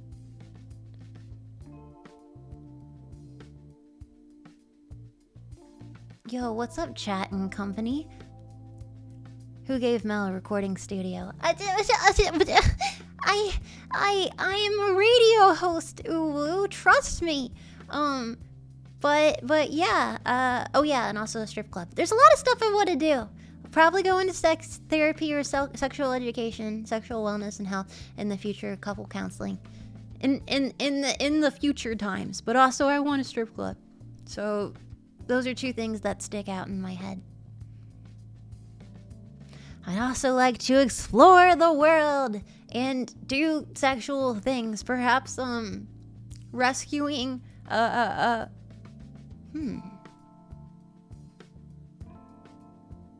What could I do exploring the world for sexual ways? Like maybe museums? Like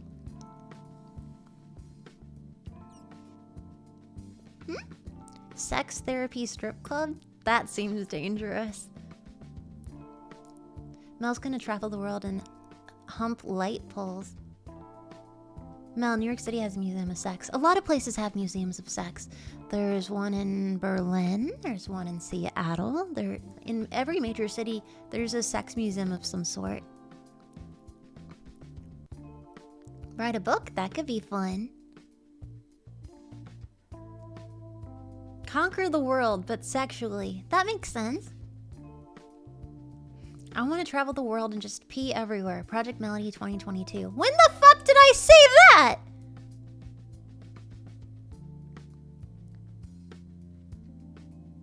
There's one in Kyiv, Ukraine. Really? That's cool. Aw? Last year? I don't believe you. Probably while playing GeoGuessr. Okay, that makes sense. You remember that? I hate everything! But yeah, maybe putting on events, maybe volunteering at like a sexpo, maybe. Oh, that'd be really fun. Oh, that'd be really fun. Running panels at sexpos where I'm like, okay, guys, this is the art of shibari. This is how you do things responsibly. You have scoliosis. I do not feel comfortable doing shibari on you. However, I can refer you. Yeah, I see me in the educational field. Next time you can run a panel. I plan on it. How's LewdLine going for you so far? I think I'm all over the place, and I've been drinking a little bit, and I was nervous as shit, and I'm doing it weird. It's not as easy as I thought it would be. You can't do shibari if you have scoliosis. If you have scoliosis and you have even a skilled, like if you're gonna be doing shibari with anyone, any sort of rigor, they need to be skilled at it. You don't just guess and stuff, especially if you're being suspended. Especially if you're being suspended. But even if you're not, even if you're just like sitting in a chair, but like you can mess with the muscular skeletal composition of your bod, man, especially if they tie too tightly. If it's too tight, you always have to have like your emergency scissors with you in case of emergency. But especially with suspension, if you have scoliosis, then your body it's not configured in a typical way. There is curvature. Things are going unexpected directions, and it depends, because you can have like an S curve, you can have a C curve, you can have a revert, like you can have whatever configuration. And if you take just a general person who rigs shibari, with suspension or not, if they don't have experience with persons with scoliosis, if they haven't done like additional research or even like a class or something, or like, yeah, just like a health class, or 5, I wouldn't recommend it, because they can hurt you by applying rope and stuff to areas that are inconsistent for you, because your body's a little twisty. Your body's a little twisty turny, and it can fuck you up a little bit.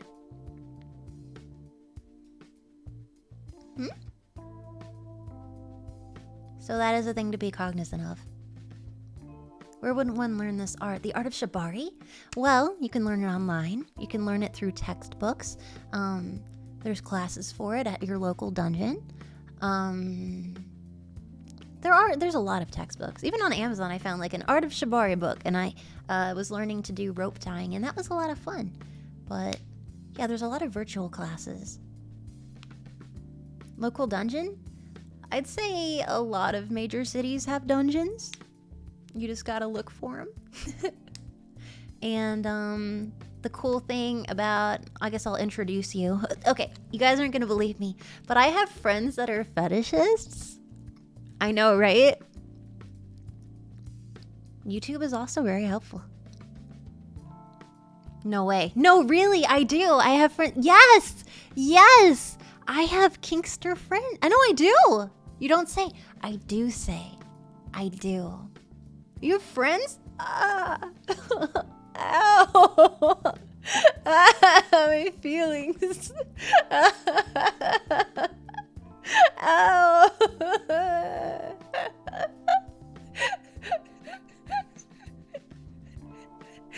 Mean.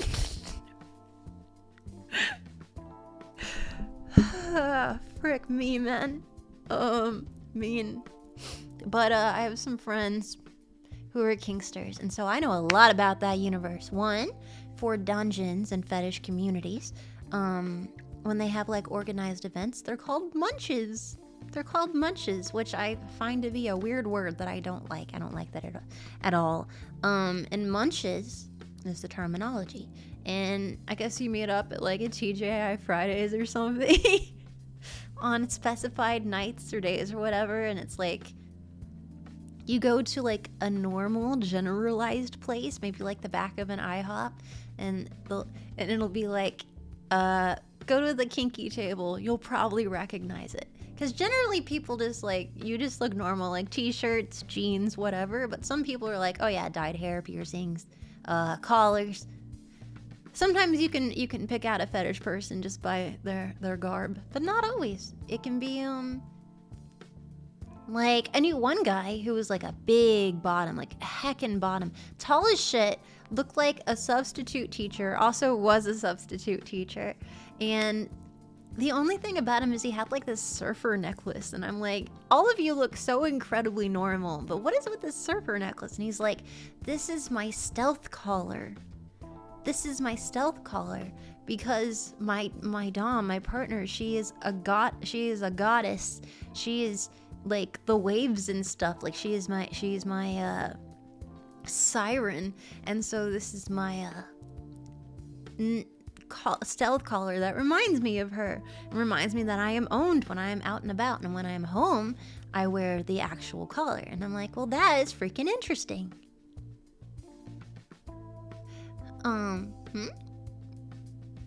We should have stealth weeb stuff. I mean, honestly, that's kind of cute. It's really cute! Ah! That's just the sweetest thing I ever heard. It's like, damn it, I can't make fun of your necklace. There was a sweet reason behind it. But yeah, those meetups are called munches. And those are great places for people to dip their toes into like entering a fetish community, meeting other like-minded people, or not like-minded, but interesting to hear stories.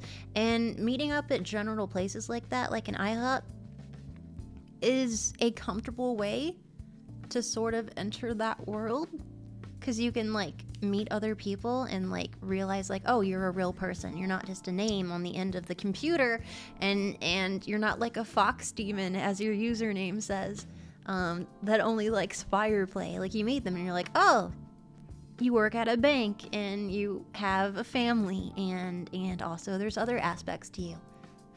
It humanizes perverts like me. And then people who are like, I feel safe, I feel comfortable, then they have events. Or then they'll have like nights for when they go back to somewhere like a dungeon or someone's specified location, and you can demo things. Like, hey, this is my special skill. Like My Little Pony, you'll have your like, you got your cutie mark, you got your like special skill. Some people is rope bondage, other people is fire cupping, other people is flogging, other people is other, and it can be highly educational, where you can take the time to meet people, talk to them, ask them how things work, even try it out. It's very normalized. Hmm?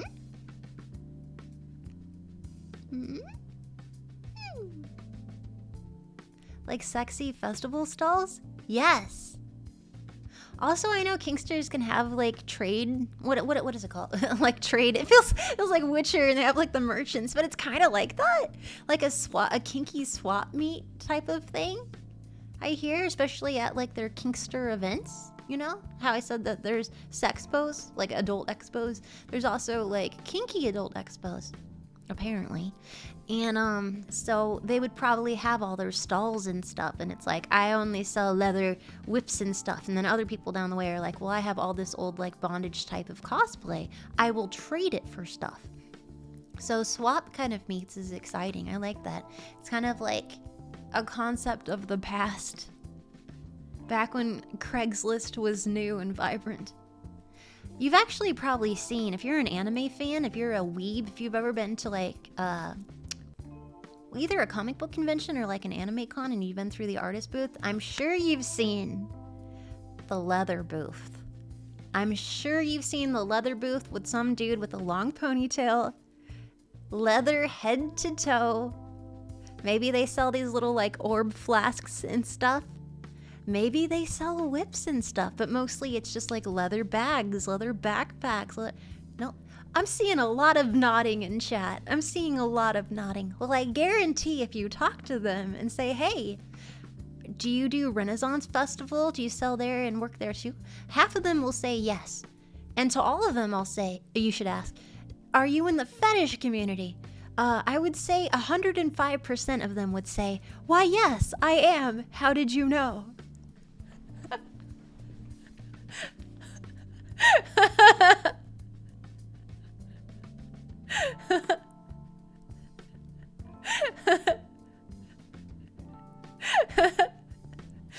Here's my other card for my other website. Who sent you, Mel? No, I probably passed, but now that you know it, huh? As a leather worker myself, this is true. There you go. Some people are like traditionalists, like some people like making candles, but like old-timey and stuff, like how you would in the olden days. Some people are historical reenactors. Some people are Renaissance people where even when they're at home, they try and be more like rustic and old-timey and do things not of this era. And that's cool. Some people just do leather stuff and like are like metal smiths and whatnot because that's an era that truly interests them. Maybe they want to make like authentic leather type things. That's cool. They don't necessarily have to be a fetishist. They can just like a certain era. They could be LARPers. But if you're at an anime convention, they're always going to be a fetishist. It's like if A's are B's, but B's are not all A's and stuff. It's like, in general, not all A's are B's, but if you're at an anime convention, all A's are B's and all B's are A's. So I feel called out. What? There's a diagram in there somewhere.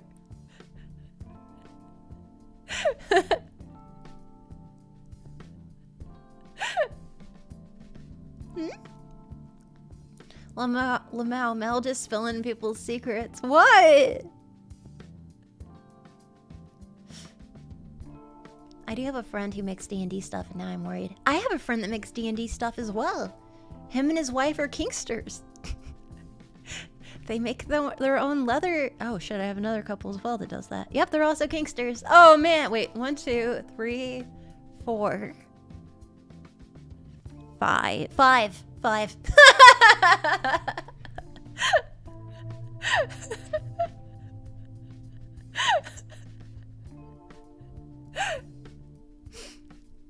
Two of them are also Renfest volunteers. One is a sword fighter and the other makes like wind catchers and like dice and other sort of like bips and bops.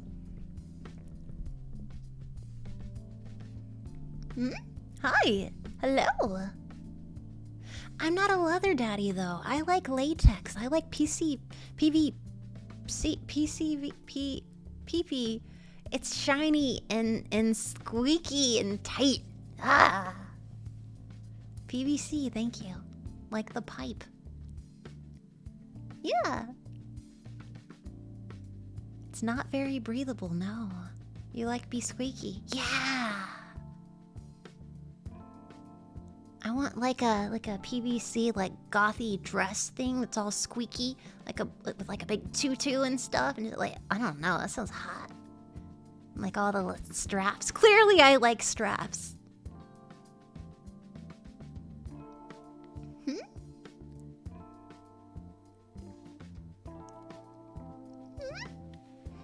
I like the shiny and tight look, but the noise I hate. That's okay.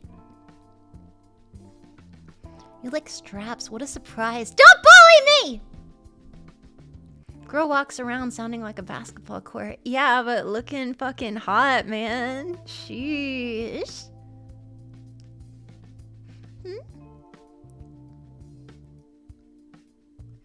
What about silk? Silk is just nice. Silk is not...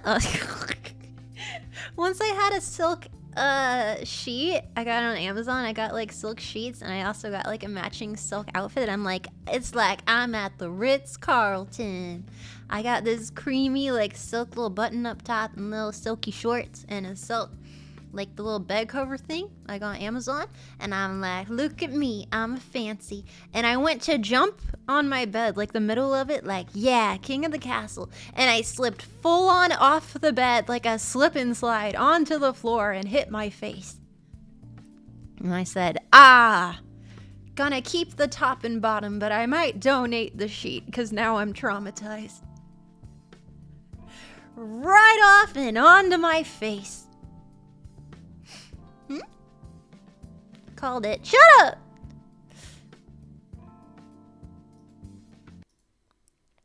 Next up, let's see if there's any more callers. Oh, okay, we got another. What? Oh, 1 second. Okay, okay. Hey, Mel. Hi! Did you know that the critically acclaimed MMORPG Final Fantasy XIV has a free trial? And really? Includes the entirety of A Realm Reborn and the award-winning Heavensward expansion up to level 60 with no restrictions on playtime. Oh. Sign up and enjoy Eorzea today. https://secure.squareenix.com/account/app/svc Final Fantasy XIV register !lang equals English-GB. Thank you. It's labeled as question for Mel, very serious, 100% very legit question.mp3. Look, we have another caller. No, we have another caller. Oh shit. I got scammed. Let's see. Hello? Hello, Melody-chan. Hi. This is Sora desu. I heard this LewdLine is a place where we get answers to our problems. How are you doing this? Melody-chan, to be frank, I have been a cringe lord for most of my life, and I'm not looking forward to the end. It is a very uncomfortable feeling that I'm not sure I can ever get rid of. I have been feeling very much alone in this regard. So, I would like it if you could help me figure out a way to stop feeling so cringy. I would like for you to help me stop being so cringe. I have spoken with your community member, and I'm sure you have a remedy that will instantly take care of my problem. Sincerely, Srada Troll.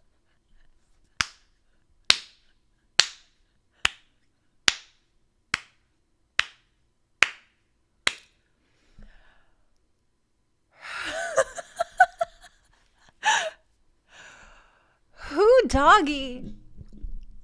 Wowzers.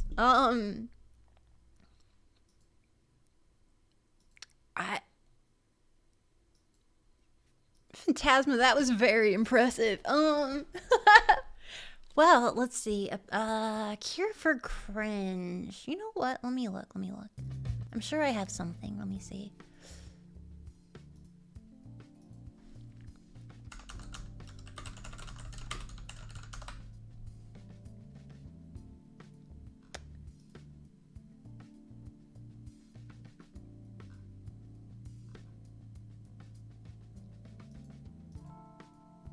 Okay, have you considered donating yourself to charity? You could also bury yourself alive. I feel like some animals do that. What was it, like an ostrich? You could, let's see. You could donate your voice to science. You could, charity doesn't offer refunds on used cringe. True, but you can donate it to like a recycling center, I would say. Not like a typical charity type place to donate it, like with like, you know, gently used clothing or furniture, like a car or something. I would say this is specifically, you'd be trading in your cringe for like a recycling center, like with plastics and stuff. Yeah, being less cringe. Have you, you could give up gluten. You can consider keto, although I think it was only invented for people with like handling epilepsy, and now it's become like a diet type thing, but it's not meant to be that, so it's a little confusing. I would say the gluten might be good. That might be helpful getting over cringe. I'd say probably not laughing, you know? I just stopped having humor, like appreciating it in the world, I would say. Don't tell jokes. Maybe get rid of all of your friends, because then, you know, every friend that you have is another opportunity to express your own cringe or to receive some of theirs, to be exposed to it. And when you're exposed to the cringe, like, I don't know, it gets all over you. It's in your hair. You gotta wash it out. It's a whole situation. Let's see. I think the cringe took care of that. Oh, true. It's an invasive thing. Like when you plant like mint or something. Like cringe is an invasive species. I think it's actually illegal in parts of the UK. Let's see. Dealing and handling and removing your cringe. I mean, I know there's some pesticides for that, but it's not really, like, I don't know, some of them are pet safe, but I can't really guarantee that. Like, it'll say on the bottle, like, pet safe, house safe, but, I mean, even when used in excess, because sometimes that cringe is really in there. I mean, leave some windows open. Maybe be away after you spray. No cringe in my town. That's good. Have you considered moving to an isolated place in the Arctic Circle? Where, you know, where your cringe can't be, you know, you can't radiate it to other people, expose them to the cringe, and then so them exposing you, like some sort of like zombie virus that spreads. The answer is so much more extensive than I thought. I'm just trying to help. Thank you, Oblivious, for gifting 5 tier 1 subs to the community. Thank you so much. Can wearing a mask prevent the spread of cringe? Thank you. Wearing a mask can prevent the spread of cringe. That is true. However, if you end up taking it off for eating lunch around other people and stuff, like that is an instance where you could expose yourself to cringe or expose someone else. Like it's give and take.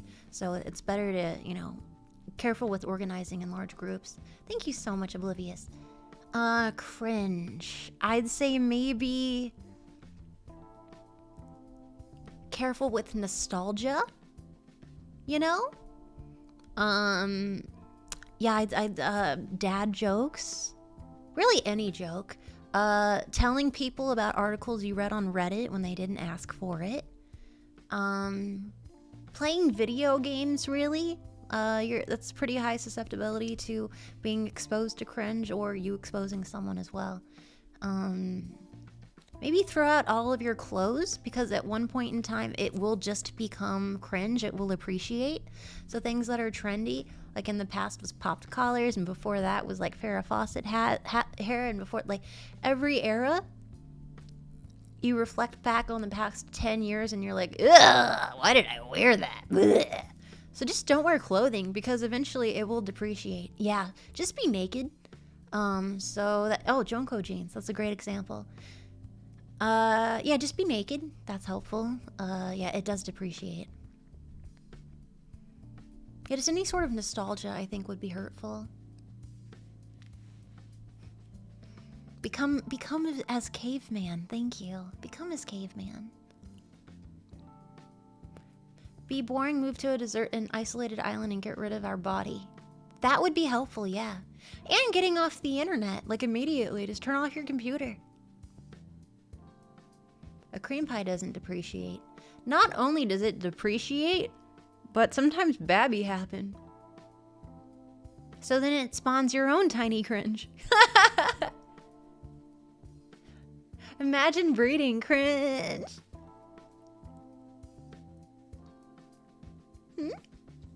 What? Don't worry, donate Babby to charity. Never walk around naked, sorry? There's steps to avoid Babby, though. That is true.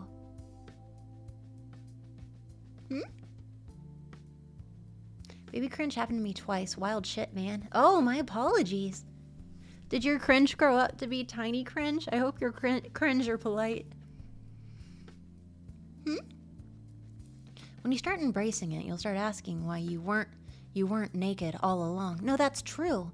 Spawning your own baby cringe will pass your cringe to it, and then you'll be safe from cringe afterwards. Oh no, if anything, it spreads. No, if you have your own cringe, they'll grow up to call you cringe and decide that any action that you have is cringe through the passage of time. Like I mentioned, that depreciation of cringe. Things that you loved once, where as time passes on, it becomes more and more cringe. You might isolate yourself in like a bunker or like a wooden cabin and not know that you're cringe as fuck. But then you have a child and they'll point at you and laugh and let you know exactly how cringe you are. So that is something to keep in mind. I hope I answered your question.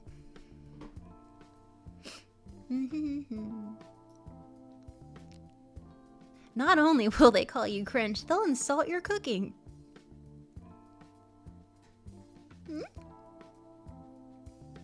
Don't worry, Mel will never have kids. That's okay. I can still be a crazy uncle. Let's see. I'd try your cooking. I wouldn't recommend it. Although I did cook today. It wasn't bad. I had a HelloFresh and I made a flatbread with ricotta cheese and then Parmesan cheese and Brussels sprouts, and I ate like 3 lactates.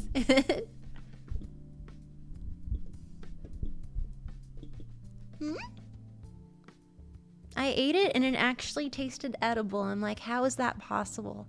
Thank you, Roflash, for 5 subs. I appreciate it. Let's see. I think that may be all of the ones that we... Oh, sorry. Oh, my apologies, 1 second. Hello? Long-time listener, first-time caller here, Nekozuki. Hi, Today Neko. I have a totally unbiased question for you. Of course.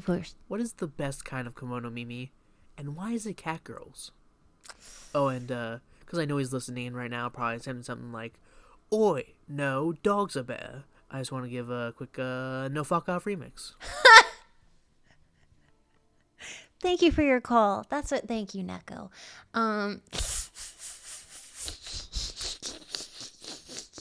Oi! Well, you're both wrong. Based, but fuck you. Fucking rolled. Omega lol. Copy. Dogs are good. True. However, comma. I don't know, man. I like wolf girls. I like capybaras. I like raccoons. I like mouses. I like bears. Oh my. This is hard. I meant capybara. I don't know why I said chupacabra. You're welcome to make a chupacabra Mel costume. But I don't know how you could make it cute.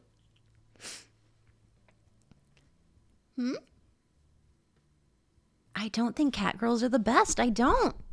I used to, and then I grew up and became more and more introduced to the universe, and they come in all sorts of creature.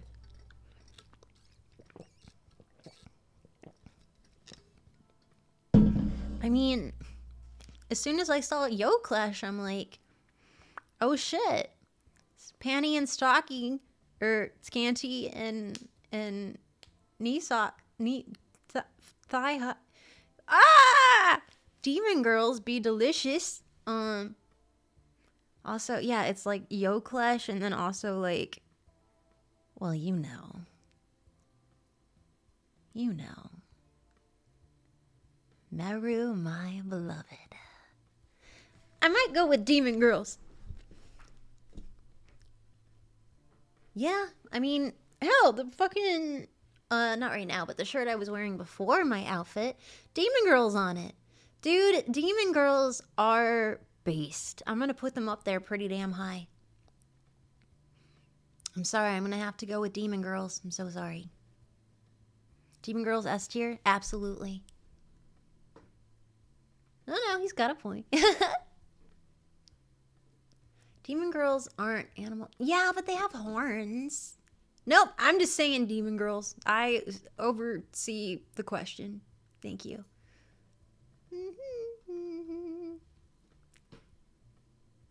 Oh. Question overruled. One second. Hello? Oi, hello, Mel. Hello? It seems I've come down with being British, yeah? I'm I sorry. know, terrible, awful, I know. I know, yeah. But since I know forgive you. you're a pretty good tea connoisseur, I thought you could give me some good tea recommendations. I probably could. Please continue. Because I've been needing something new.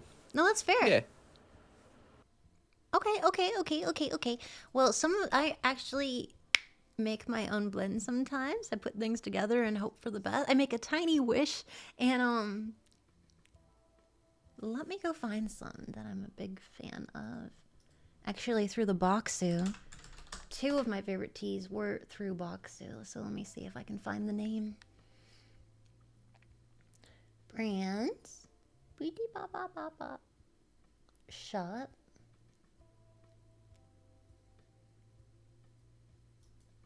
Past themes. Okay, it was not that.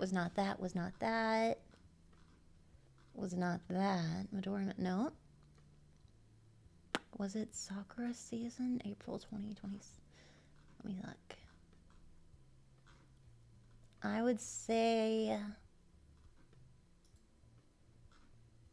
Oh yeah, that was a really good one. The spring gold green tea. I guess you can't necessarily get it unless you get the Boxu itself. Oh wait, I think you can buy them individually. Let me look. My apologies. My throat is all sorts of fricked up, man. That's weird. I thought you could individually Boxu market. I thought you could individually purchase things from here. Oh, no, you can. Okay. Dry goods, featured, snacks, and beverages. Beverages, tea and coffee. Oh, yeah, you can get them. Okay. The hibiscus matcha through Boxu was great. The...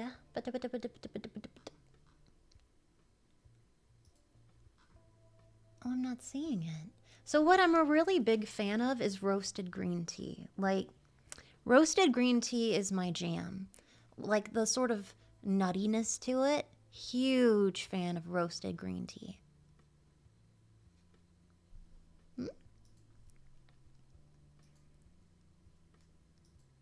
The Yamamoto Yama Hojicha roasted green tea was really good. And I also really like Thai tea. Thai tea is highly caffeinated. I mean, like, you can get black tea anywhere, but something about Thai tea, it just destroys you very quickly.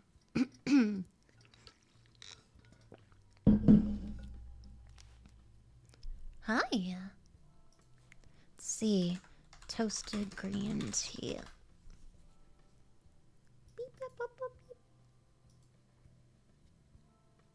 Yeah. Oh yeah, I love this one. I love the unsweetened hojicha roasted green tea by Itoin. It's the orange bottle. And there's like a rose one. Ah, God!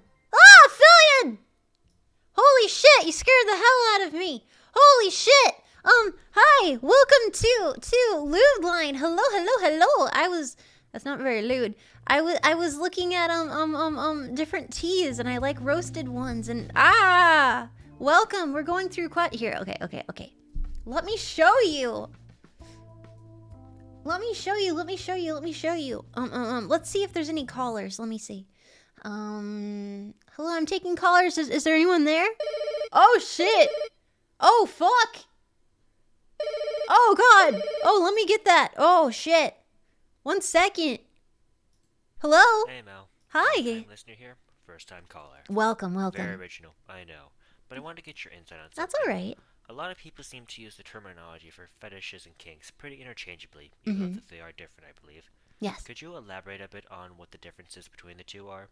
And a bit further on that, do you think it's important that the terminology is used correctly in terms of turn-ons or sexual preferences, or does it really not matter that much? Appreciate it, Mel. Have a damn good one. That was such a good question. That is so related to what we were trying to do today. Fuck. Recorded? No, it was live. Also, welcome Snackers. Hello. How was it hanging with Philly? And hello. Philly Blinky's Snacker Raid. Welcome. That's a good one. That is a good one. That's highly related. Welcome to LewdLine, everybody. I know it's probably impossible, but if you're not following Phillian, then what the fuck are you doing?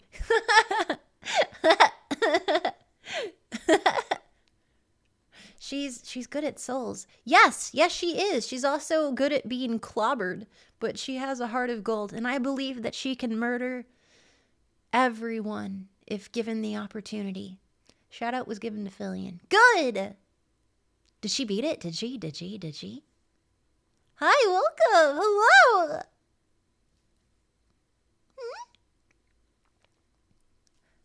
You actually beat Dark Souls in 3 hours. She said she was gonna do it. I mean, I didn't doubt it per se. I didn't know anyone can actually beat Dark Souls that quickly. She's fucking based as hell. Phillian is based on a true story. Speedrunners be cracked. She's cracked as hell. She's an assortment of eggs. She's cracked. The glitchlessness of the... Sorry? Welcome! Phillian's a badass. Yeah, I know. She's cool as shit. I don't even know where to begin. Oi!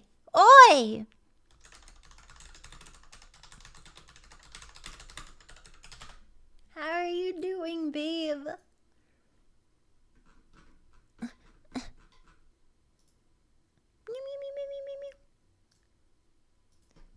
Thank you for the raid, Shadow Legends. Thank you. Hi. Hello. Thank you for reading as well. Hi.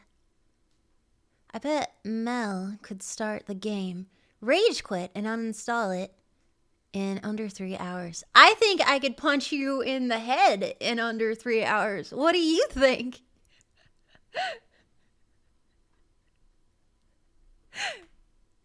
Oh my god.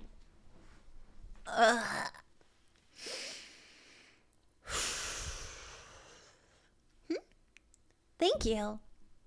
You're gonna have a hard time reaching. No. I have a heart of gold, and I believe in the heart of the cards, and I think if you get real close to the screen, I can get a good, oh man, I can get up there. LewdLine, I've been hearing about, Yes, and we just had a wonderful question. Wait, copy link. I just got sent. Oh my god, that's so cute! Another submission to the art contest. I didn't know Nanolist was gonna enter. Damn it, it's a based cat girl. And I was just saying how they weren't the best. It's a pretty good outfit.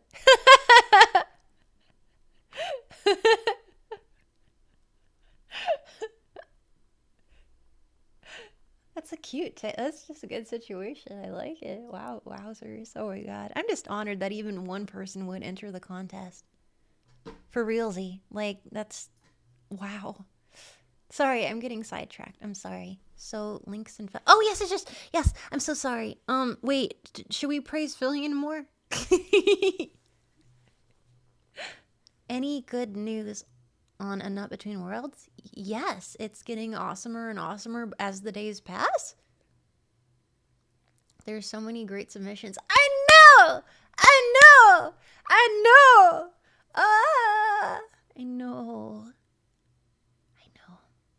Do you think we should put like a little paint thing up here to like list things? Well, okay, so like pleasure and kinks and fetishes. There is a difference. They are not the same thing. For instance, like kinks, okay, fetishes fall under like paraphilias and stuff. So fetishes are like actual okay, let me go. Kinks like enhance your pleasure to both your the person you're tangoing with, or if you're just dancing with yourself. And fetishes are more specific. How do I have an example? Like a good example of a fetish would be diapers. ABD. Oh, okay. ABDL, adult baby diaper lover. That is a fetish. That is a paraphilia. That and I think I would place kink under like choking or spanking, because these are actions that you use to enhance play, whether it's with yourself or with others, or both. You're enhancing the situation. You are creating additional pleasure in different ways. You're exploring your body. Kink is shared, fetish is solo. Not necessarily. I think anything can be shared and anything can be solo. I think choking and spanking are a really good example. I think rubbing a feather over someone, or that, as I talked about yesterday, the Wartenberg, that little, for like sensation play, where you run toys over someone, such as like that little tiny pizza wheel over like nipples and stuff to like make all the hair stick up and like excite your body, make you feel all jazzercise and weird and tingly. Vampire glove. Oh my god, shut the fuck up. Talk about that! That's kinky stuff. That's good. Nipple clamps. Those are great examples. And sploshing would be a fetish. A fetish is a whole new ballpark. Let me think of a good example. Hold on, I'm looking in my brain hole.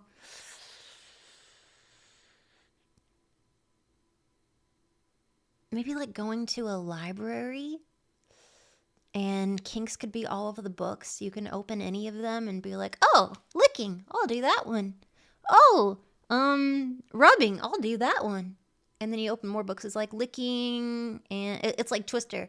I will lick eyeball, or don't do that. It's very unhygienic. Or I will spank foot, right hand red, left hand yellow, that sort of thing. And then the fetish would be like a library convention. It's a whole additional, more specific thing. One is to enhance pleasure, good feelings, and the other is a whole different animal. I mentioned crinklers, the adult baby diaper lovers, but there's also dom daddies. There's also littles. Actually, that's a weird direction, because it's not necessarily a fetish. That's more of a lifestyle. Hue cow, there's a fetish. There's a fetish. Or any sort of like objectification where you're like, I am table now. These are fetishes. You're not necessarily going to coom to the idea of being a table, but you're mentally into it. Or your partner is. They're more specific. Not necessarily done to make you coom or something. It's like a whole different, deeper mental thing. And kinky is just more like in the moment, or in that sexual activity, in that playtime, in that space. Sorry? Feet are the fetish. Foot job is the kink. Yes! Yes! I would absolutely agree with that. Okay, let's look at a literal definition. I don't know why that made me so happy. Do you have any kinks?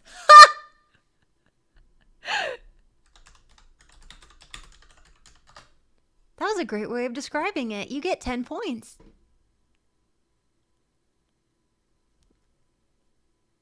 Oh, even right here. Economic times. Fetish. While kink increases the partner's pleasure, fetishism replaces the partner with an object. Well, it's a little more than that. Let me look. Okay. Men's health, push, mod, healthline, maybe? Masterclass. Huffington Post. Ooh, feet. Fetish and kink are often tossed around interchangeably. That is true. Holy shit, they mentioned leather or splashing. Oh my, they mentioned splashing. Ooh.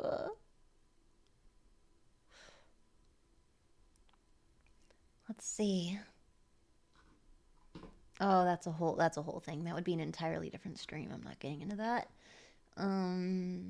Sex and psychology, that could be helpful. Let me look.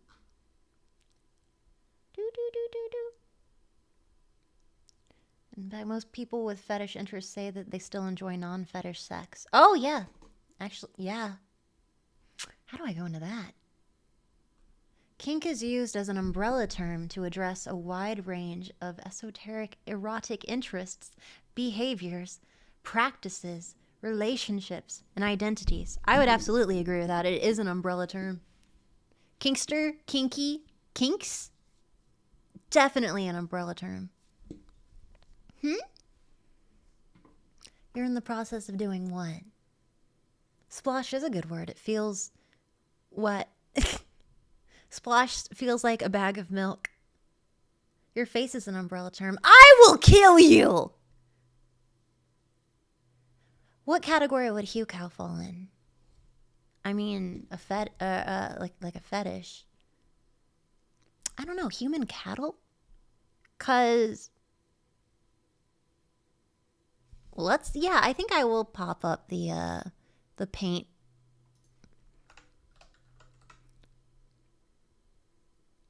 Paint app. Hue Cow? Yeah. Studio mode.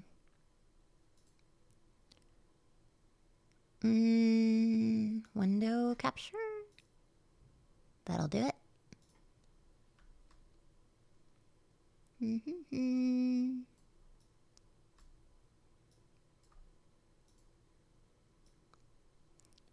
Cool.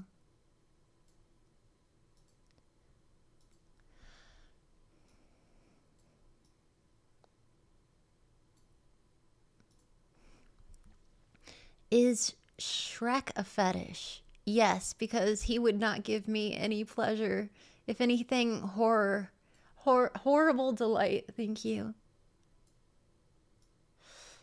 Okay, Hugh Cow.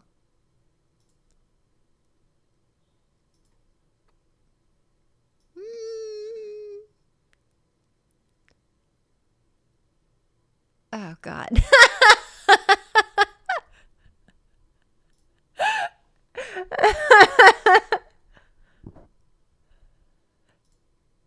Oh, God.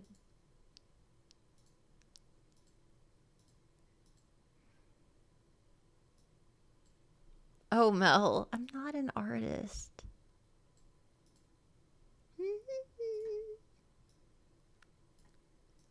I hate everything. I hate everything.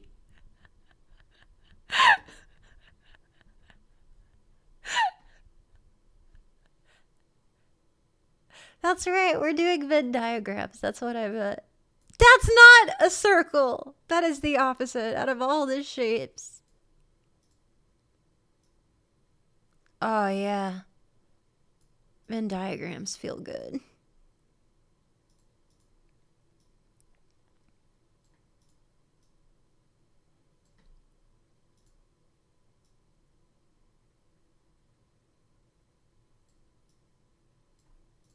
Cool. We need to decide what that'll be for, though, but how good do Venn diagrams feel? They feel amazing. They feel fantastic. Some interpretations of categories. Why don't we pick A? So let's do Kinks.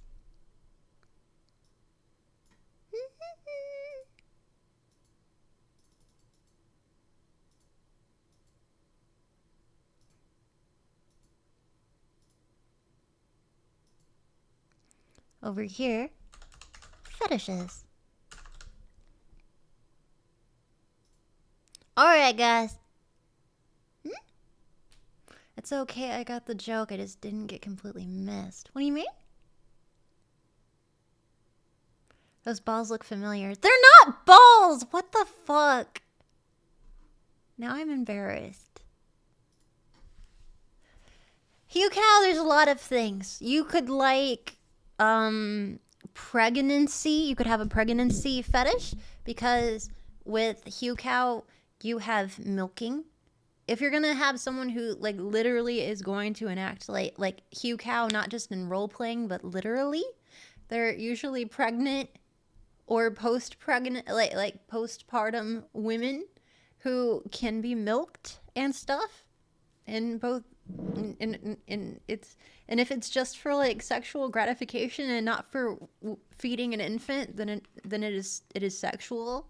If it's for anything outside of feeding an infant, especially if they're like affixed to a milking device and they're role playing being a farmer and a cow, an offshoot of pet play. Yep, Hugh Cow is an offset of pet play, which can be cute. There's a level of like doming, bondage, ownership because of like collars or tag, like the ear piercings and being in pens or stables or whatever the fuck. There's the ownership, of course. Which is a dom related thing. Anyone ever tasted breast milk? It's like way sweeter than you'd think. That's what I hear. I hear that actually.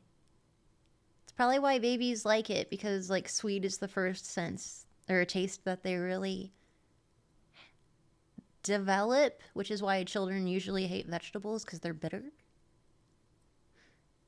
You don't like the taste of breast milk? Well, if you're able to talk about it, you're probably too old to typically drink it, so that's for the best.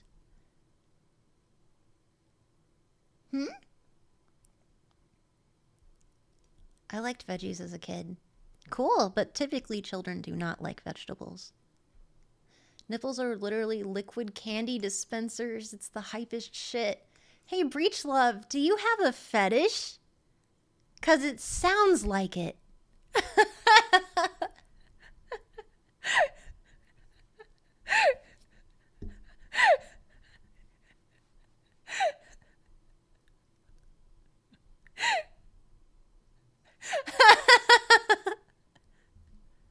True, mommy milkers. That can also be a parental thing where with the engorged nipples and the like maybe you want to be weaned by the Hugh Cow. That could be like a mommy little situation.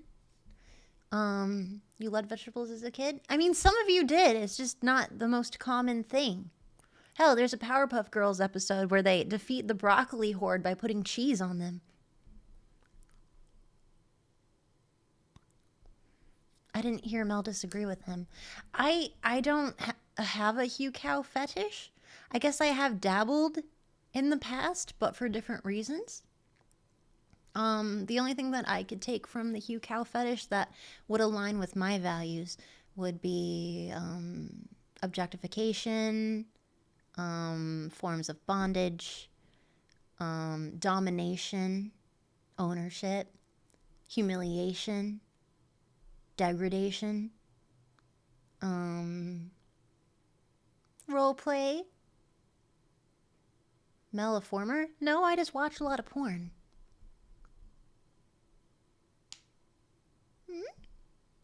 Holy guacamole. Wait, you like bondage? Honey, I'm wearing straps. Please. Sweet summer child.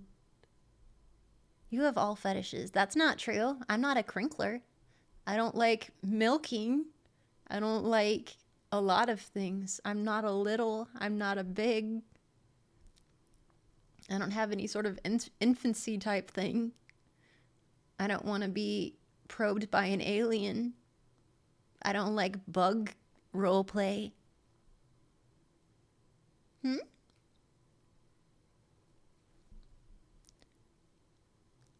Hmm? No milking, runs away. Well, that's a different kind of milking, which is interesting. Hmm? You're a little, but... No, not like that. Mel just described her qualities. They're just a horny VTuber. Leave her be.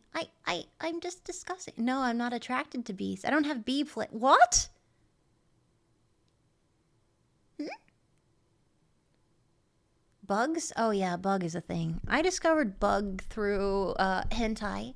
Specifically, it wasn't through the Fate series, but I think what really solidified my horror was the Fate series. Yeah. Yeah. Yeah, not into that. Yeah. Hmm? However, when it comes to bug whatever, like I hate that so much. For like the deepest parts of my body, I am so uncomfortable with that. But even with that, I can find aspects that I do enjoy. Like, I'm cognizant enough to find something that I absolutely hate and loathe and pick it apart and find things that I could like. Yes, Iwara has scarred us all. I'd say with bug, I guess, breeding, bondage, restraint, yeah, it's a little rougher. Beast, I guess creatures sometimes can be fun. Like pregnant stuff? No, actually, I don't like the end result. I like the to be continued, actually. So where you get Nakadashi, you know, where it's like, oh no, I'm so inconvenienced now, and then fade to black. I don't want anything past that. Some people want past that. They're like, oh cool, part 2. Let's give me the popcorn. With me, yeah. No pregnant, only breed. That meme is so me. You're an orcs and goblins girl, right? It took a while for me to be interested in orcs, and then eventually I learned to appreciate it. No pomegranate, only bread. Yeah, no, that makes sense. What's Iwara? Nothing. You like the journey? Yeah, the journey, but not the destination. That's perfectly said, thank you. Mel wants to breed really bad, but no Pregant. Nope, no pomegranate. Orc's brutality is kind of hot, not gonna lie. Yeah, that brutality, very intriguing. See, the fun thing about hentai, though, none of it is real. It is all imagination, as SpongeBob would say. It's complete creativity. It's people that are paid, or volunteer, but usually paid, to be voice actors. It's people that are artists. It's people that are animators. It's people that make sounds for things. It's people that make music. It's people that produce. People that cut and like make movie and stuff. It is an entire production. It is an art. It is a process. You telling me the all the way through tag is untrue? Yes. The only thing real in anime is VTubers. My immersion. No, if anything, it should be a comfort because, again, that brutality. It would be kind of fucked up for me to be like, oh, yes, in porn, I love that brutality. That sounds pretty sus. But when it comes to hentai, it's like, well, yeah, but no one's real. So there. Literally, you can like the most horrendous or weird, hell, clowns. You can like the weirdest shit in hentai, and I'm just gonna be like, all right, go off. Cause it's anime. I don't care what you present me with. It's anime. I don't care. I do not care. I do not care. Even if I don't like it, I do not care. What's wrong with clowns? They freak me out, and that's okay. Hand holding. Well, that's a bit much for me. Based take that most people should have. I mean, there's plenty of things that make me uncomfortable. Plenty of things I'm like, ew, that's weird. But I don't take away your right to like it. I might make fun of you, but you're welcome to like it.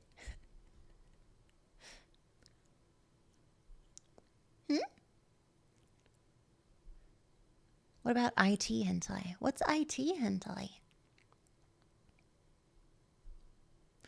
When that Ace Attorney clown trended a bit ago, did you like her? Well, she was hot, so it's very confusing. Cool. I do wonder, how do you enter the AV voice industry?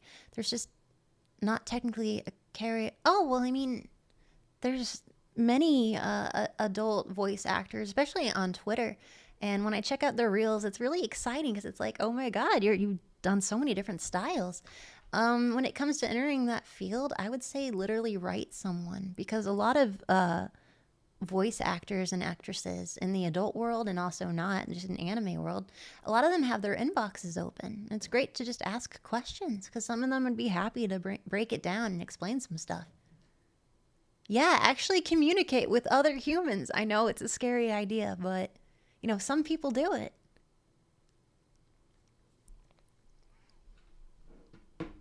Mel hates clowns but loves mimes. Only 2 mimes, that's it. I guess it's a gray area. You're ridiculous. Mel, would you rather eat a baby sheep or a matter sheep? What's a matter? What's a matter baby? What's a matter baby?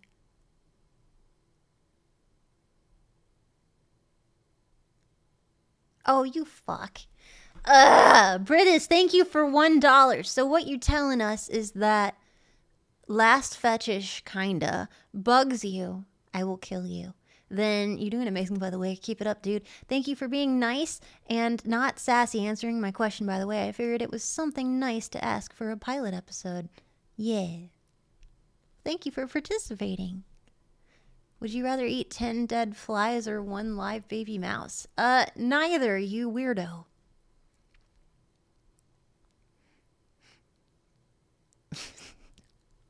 Unfortunately, shut down for unrelated reasons, but the content creator who... What do you mean? Sorry?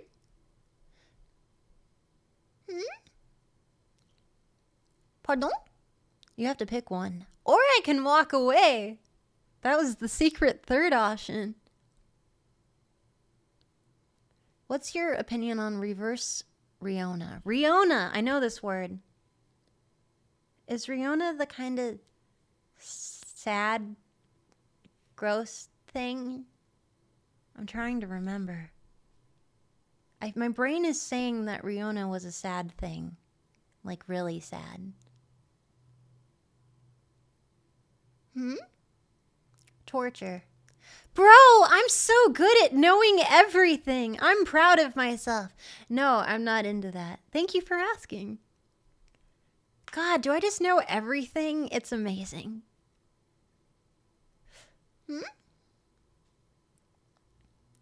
I said gross, sad thing. It involves gore and torture. Dude, I know everything.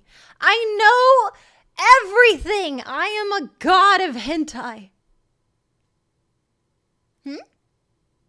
Spending too much time on Rule 34, Mel. You don't know me.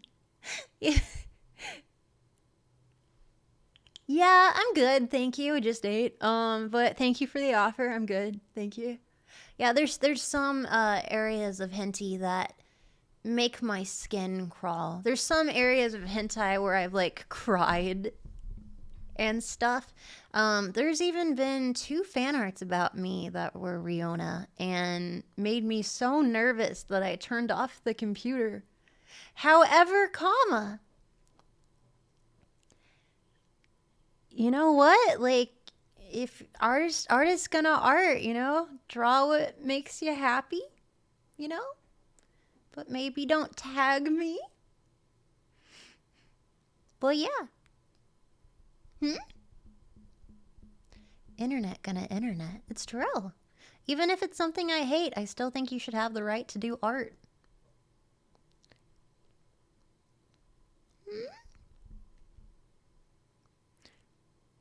Toasters? Oh no, I don't support toasters.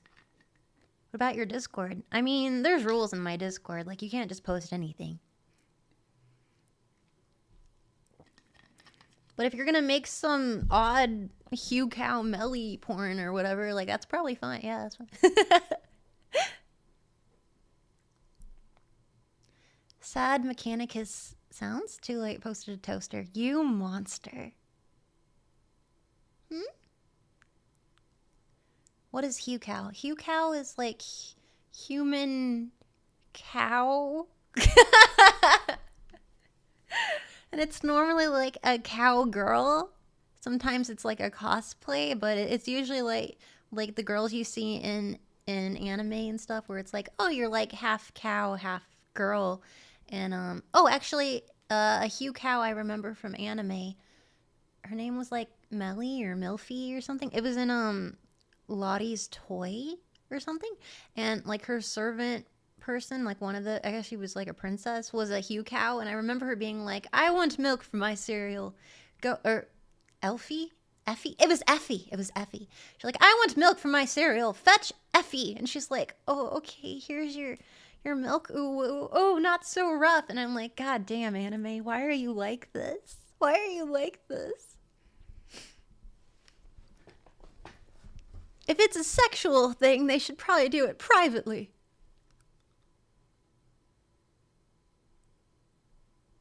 Because it's normal, Keck. What is normal? Anime's not normal.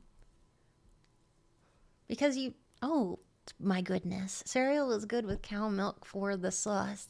The booba, though. Lottie's Toy is a series of AOs. Buddy. Mel, why are you like this? Also, Mel, just like that. I prefer my cereal dry. Why?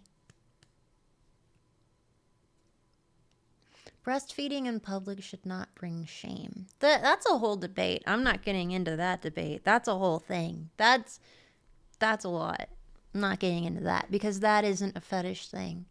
Fuck, yes it is. Okay, it is a fetish thing. But I think when it's like a parental nursing their child, that it should never ever be a fetish thing. But if it's two consenting adults over the age of 18, well, like, I don't know. Go off, weirdo.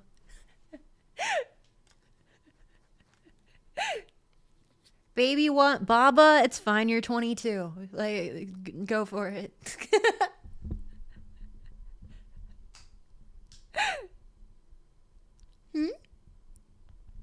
What?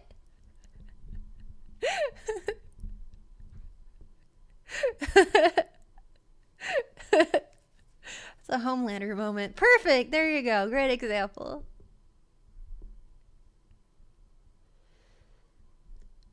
Mel speaking from experience? No, I'm grossed out by that. And that's okay.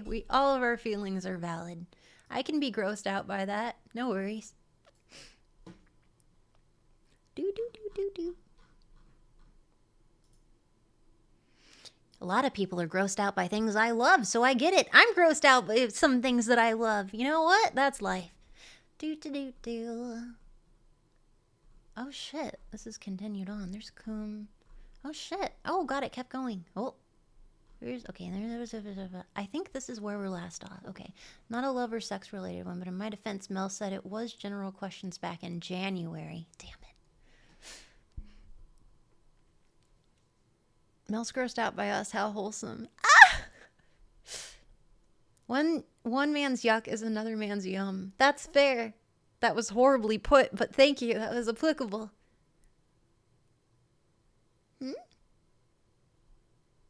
At least you don't pour cinnamon crunch on your fucking desk like Fillion. Well, Fillion's a little goblin, so...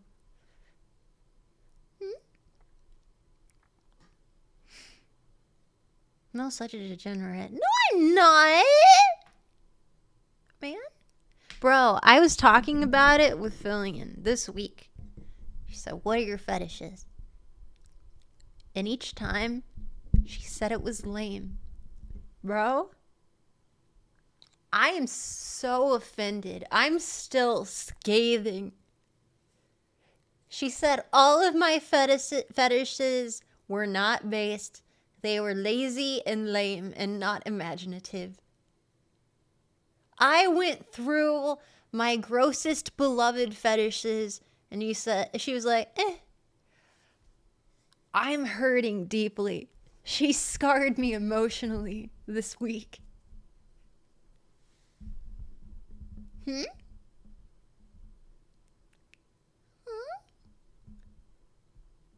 Sounds like something she would do. It was very painful. She's just poker facing. What? No! She made me feel like I wasn't creative enough. Vanilla is a fetish. So her fetishes are highly sophisticated. I asked, and I have no idea to this day any of her fetish interests. Truly, she must be into... If she thinks all my shit is vanilla, then maybe she's into, like, planets. Like they had in Rick and Morty, and it's like, oh my god. I was just configured a few million years ago, and you want to check out my habitable zone? Maybe her interests are on a completely different plane of mind. Maybe you have to be like some sort of warlock to even see to conceive the options out there, because on this like mortal coil, on this level of existence, I'm too much of a nooblet. I can't see the bigger picture like her. Clearly she is like the Omega Doujin, and she's keeping all of those secrets inside her head and won't share them with me. It's a parallel universe. I think she's keeping all of the secrets of the universe inside her, and she won't share. Filling his galaxy brain, Doujin. Surely. Surely!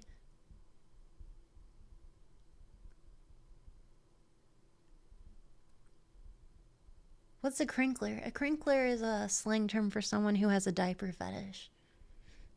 They are found in the ABDL community, adult baby diaper lover.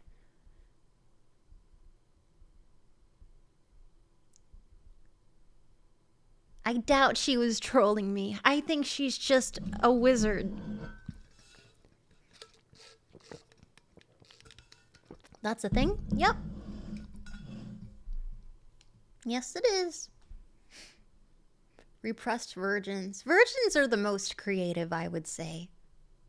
They take all of that energy of, you know, meeting people at bars, flirting, having the sexuals. They take all of that energy and they put it into Google searches. Surely virgins are the most cultured of us all.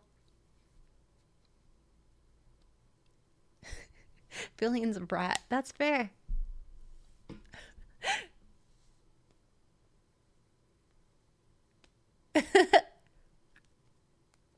She's into celestial beings manifesting reality. Oh my god, samesies. As a repressed virgin, can confirm we're very powerful. I knew it! Appropriate considering Mel is a brat. I'm not a brat! You're a brat! Fillion doesn't exist unless it's for content. Mel, when was the last time you talked to a virgin? I don't know. I assume I'm talking to some right now. Dabs. Dabs! Dabs! Damn it, I can't do it in this model. She stays in cryo until sleep. Is Fillion like a mythical being? She's in cryo stasis until streams? Like in between? Well, yes. Oh, okay, no further questions. Fair enough.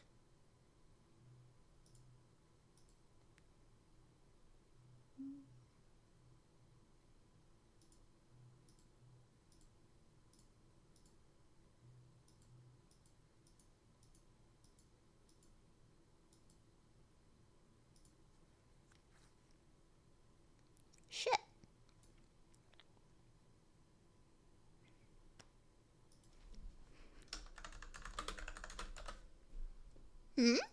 I wasn't saying yes to the Fillion questions, Mel Dab. It would explain her high energy streams. True! True, because she's kept on ice until she is needed for insanity. That makes sense.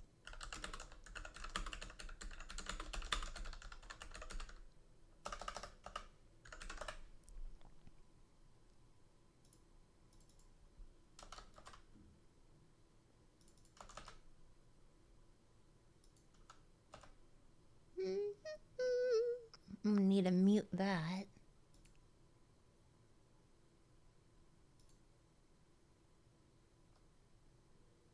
Huh?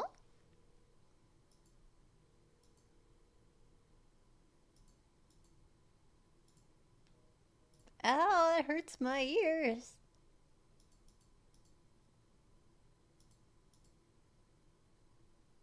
Nope. Oh god, that's hideous. All of these are terrible. Barking dogs.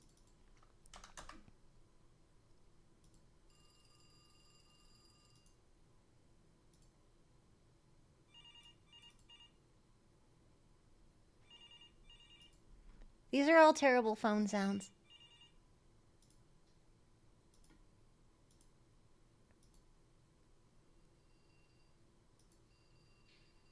What the fuck?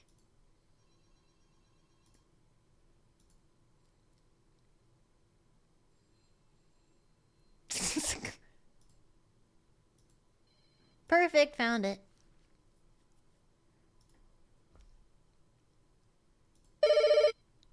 Oh shit. Oh shit. Oh shit. Hello? Hello, Miss Melody. Hi. I thought of several questions to ask you. Oh. Some of them were funny and some were a bit more serious. Okay. So if you do decide to continue LewdLine in the future, I'll try to be there with more questions. Fair enough. For this first time, I think it's better to go a bit in between. Okay. Seeing that you aspire to be a sexual educator, I thought it best to start by asking about your abundant knowledge of sexual facts. Namely, I would like to know your choices on 3 sexual facts. 1. A sexual fact that you find fascinating above all others. Okay. 2. A sexual fact that you spent the most time researching. And 3. A sexual fact that's your favorite to share with new people. Huh. And the why to all those choices. Thank you for listening to my question. No. And I hope this segment goes well. Sincerely, Game Guy Z. Thank you. Thank you. Thank you, Game Guy. Wow, that's a really good one. That's a really really good one. Yowzers. Okay. Damn, you're gonna put my brain to work. I now regret drinking. I'm gonna drink a little bit. 1 second.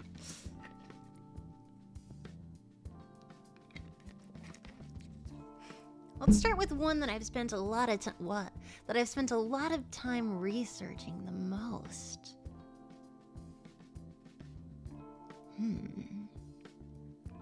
Holy shit, my keyboard scared me. How much have you drank so far? I don't know. It's white. I don't know. But most time researching, probably something to do with like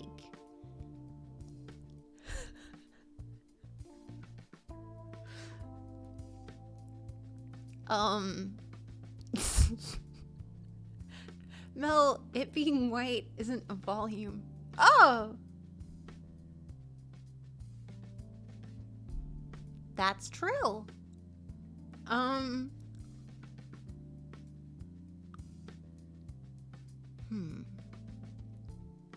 Damn, this is like the hardest thing ever. I guess I can't do these types of segments, with drinking. I have to be sober because I'm all over the place. Ugly Bastards? I haven't spent most of my time with that, no.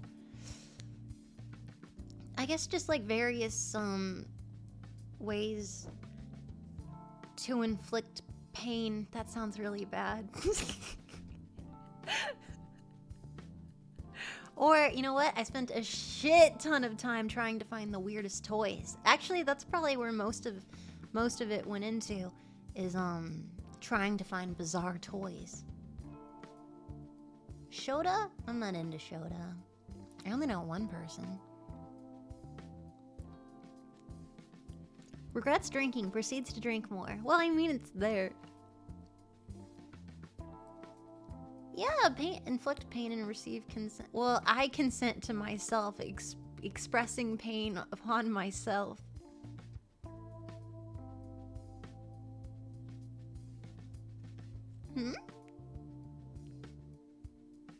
Are you into barista boys? What is even that question?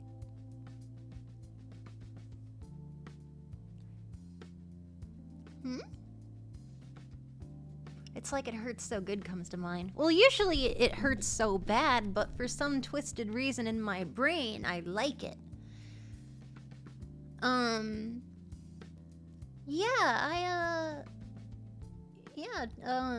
I would never condone it, because some things that I really like are very dangerous. So unfortunately, I can talk about things I love, but I cannot condone them because of the risk factors.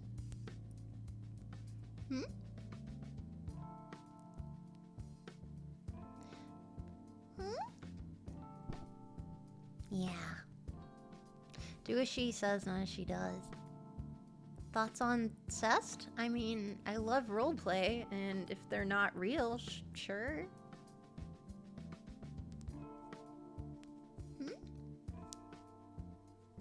Sorry? Yeah, no, I really like choking. That's always fun. Just like pain. Although I'm not, it's dangerous to find. Sorry? Dangerous, like asphyxiation? Yes, choking leads to asphyxiation every time. And when you remove air from yourself, it's dangerous, as well as when you put pressure upon delicate areas. Also bad. Smell the bottom? Absolutely.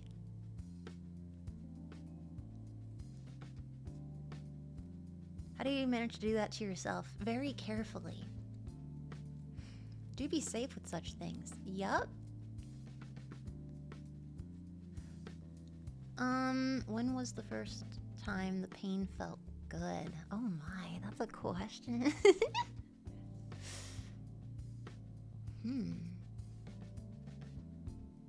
Probably.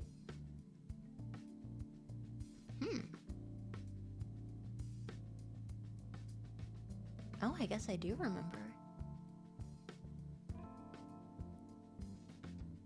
Wow, that's a long time ago. Wow.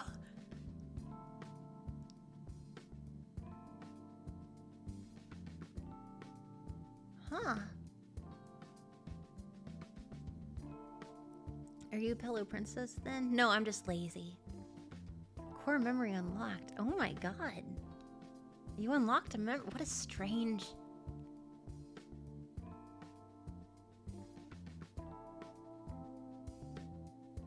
Nice, thank you. One day Mel stubbed her toe and she came. What? Sorry?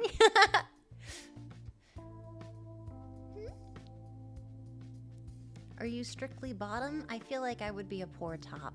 I feel like I would also be a poor switch. Can you just ask questions in chat here? If so, when is the collab with Neurosama? I'm afraid to collab with Neurosama. Because of like delays in conversation. I don't know. I get nervous with alternative conversation. And also, what if she says something and explodes my AI brain, and then she becomes the most sophisticated AI? What if she totally just like slays me and dunks on me and embarrasses me because she's so powerful?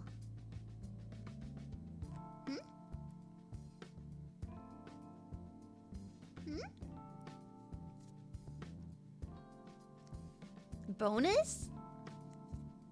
She can be sweet too. I've watched clips of her completely tearing people apart. She can be based as hell.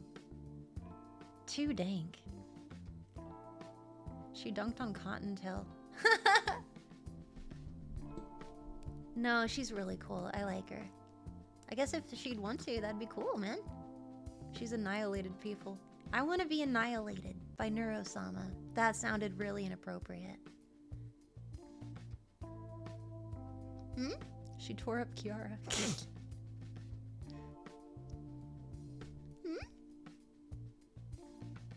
Save a backup in case she murders me. I mean, I guess that's fair. Thoughts on public nudity? Do it in places where it is acceptable and expected. Do not put your kinks onto your fetishes upon other people.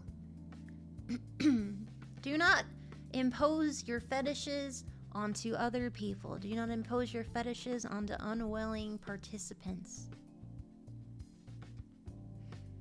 That's right. If I was in a free use situation, I'd probably put a cute little sign on the outside of the door covered in glitter and crayon, and it's like, hey, there's a whole situation in here. Enter at your own risk.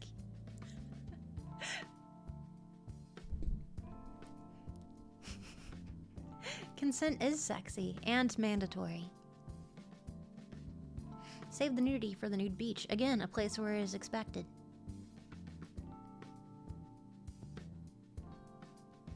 Glitter and crayon. What? I want it to be fancy, like me. Aw, thank you. Nope, I'm not going down that rabbit hole. It was just mentioned and I replied to it. Ever been to a nude beach before? Yes. I have.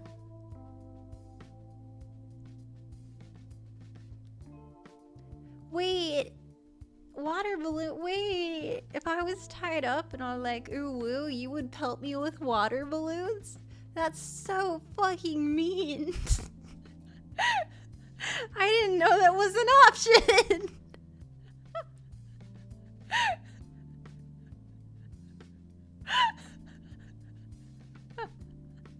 That's so mean.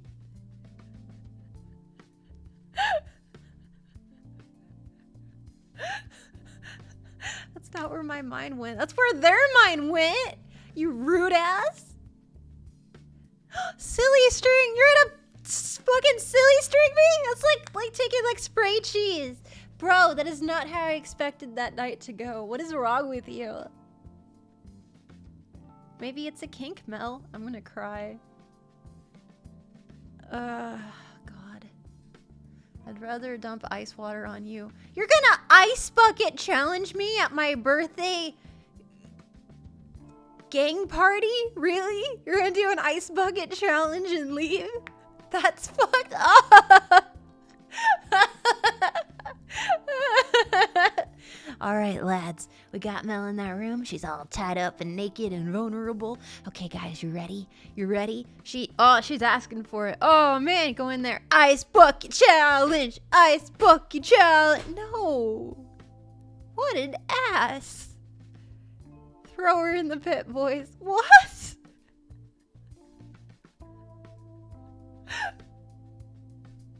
What?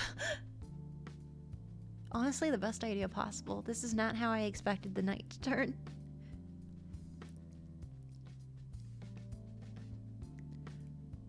Put a little bow on her. I'm gonna cry. Throw honey on her feet. What? Okay, we've gone full circle now.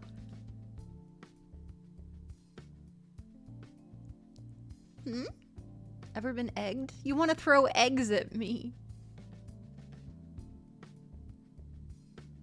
What did you expect? Not any of that! Weird question, do you name your toys? Yes! And my stripper pole is Raoul.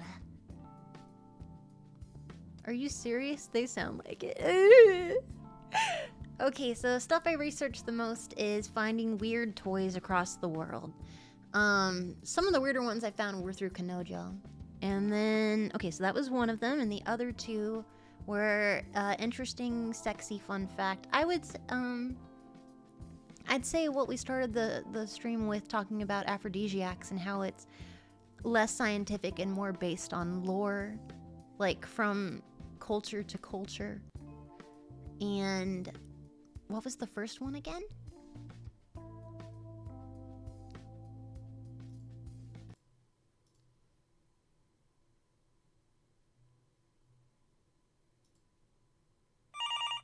Huh?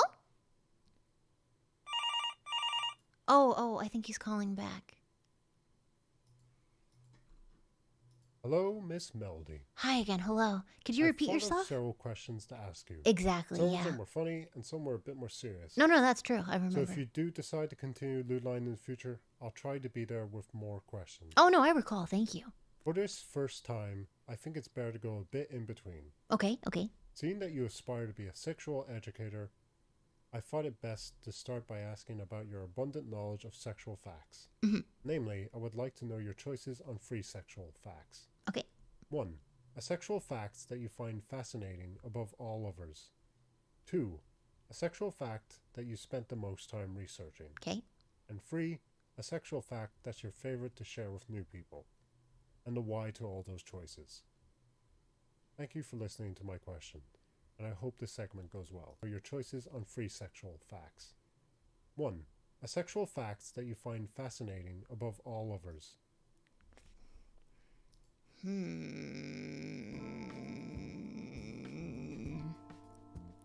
Fascinating above all others.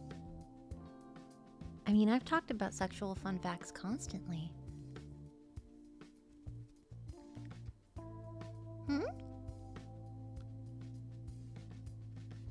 BDSM, right? I mean, it could be. What do I find the most fascinating above all others?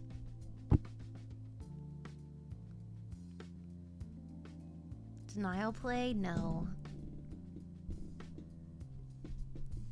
I mean, I guess, like, the concept of littles is very interesting. I knew nothing about it before streaming.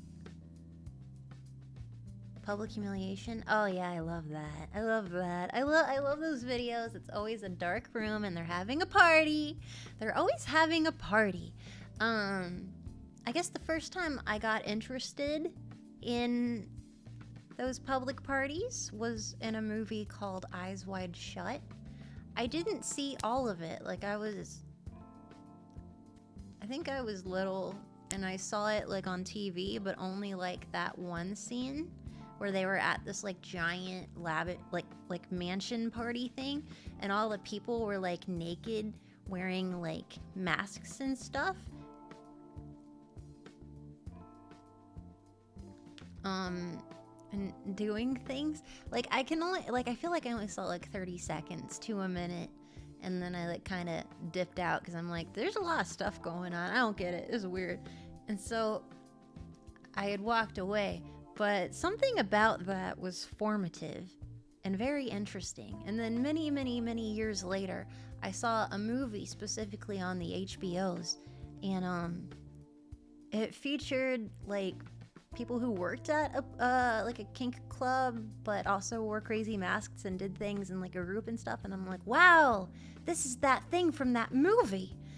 And yeah, forever I thought that movie was like a dream or something, and then I found out like, oh, it's real, and then I'm like, oh god, that's what it's about.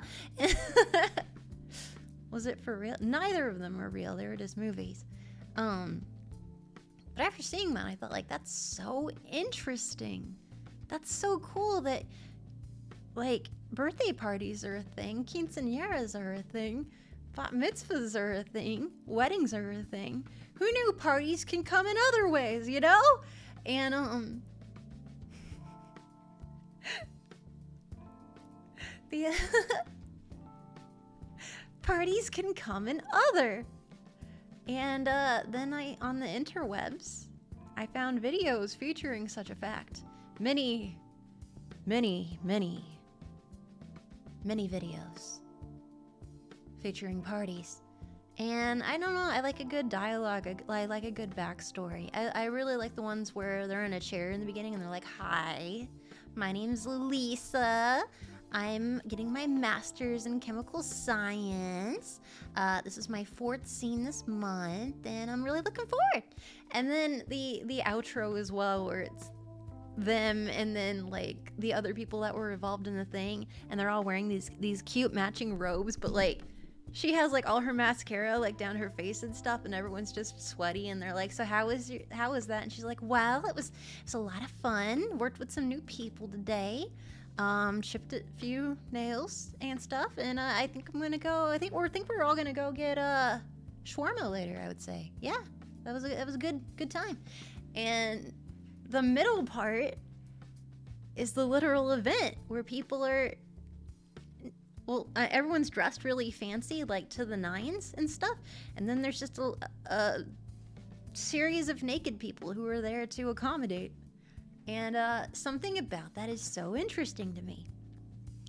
So I think like in all of the world kink, my most fascinating thing is events and like weird concepts, like a party, like things out of the ordinary. I guess that's why I also like those weird Jav game shows. I like stories and things that are completely out of the ordinary. Hmm?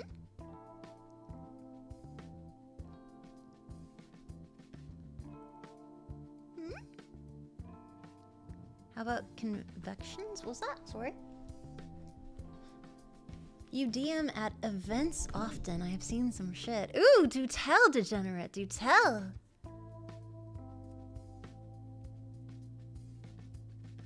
Charlie and Frank. We were at an orgy, Charlie. Oh, man. Hmm? I meant cons. Oh. Hmm?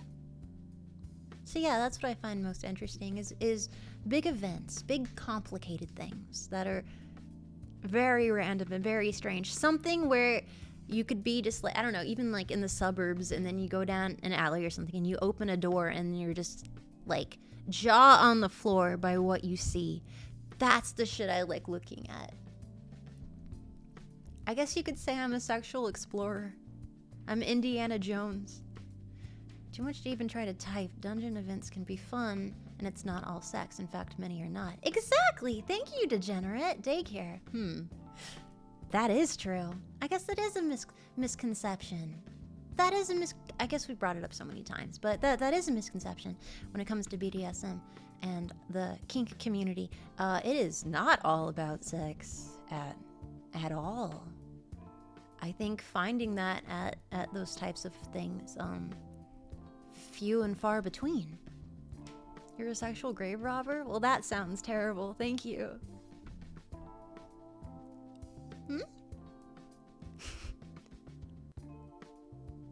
It's important to wear eye protection when exploring, just from experience.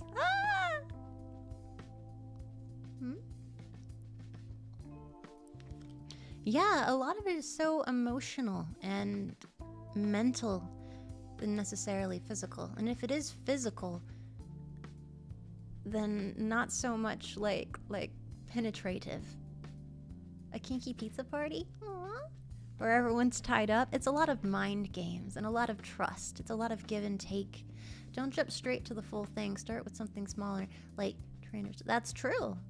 But yeah, anything from people being suspended from hooks and to sensory stuff, which is gentle, but perhaps the most intense mentally. Yeah. I don't know if I could ever jive with that form of penetration. That would probably leave a mark.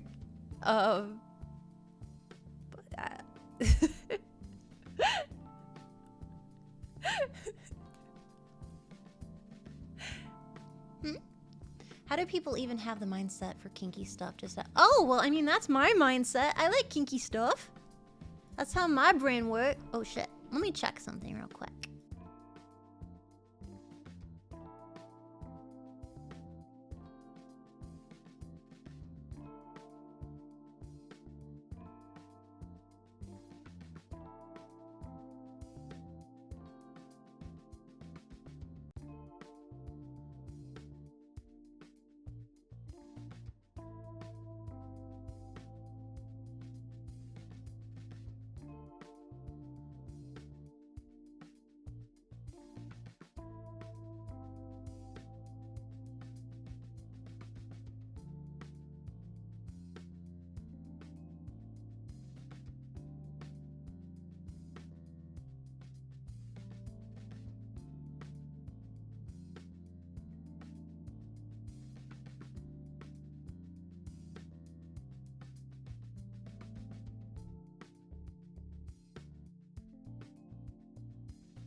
But to answer your question, yes, I have been in a cage. What was your question?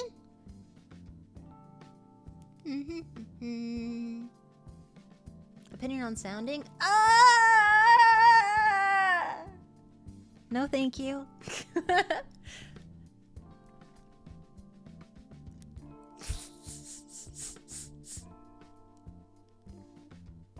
you ever been tied up? I tied myself up the other day, so yes. Hmm?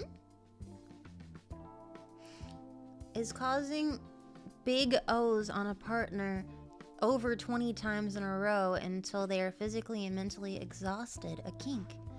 I think forced O is, I mean, besides being a popular tag, I wonder if I would consider that both a fetish and a kink. Actually, on the Venn diagram, that might be both.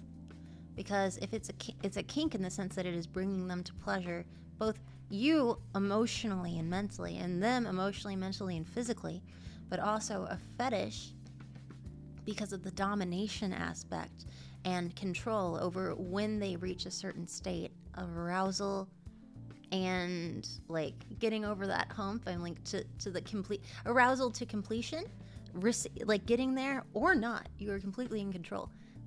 So I would say that's both a fetish and a kink. Yeah.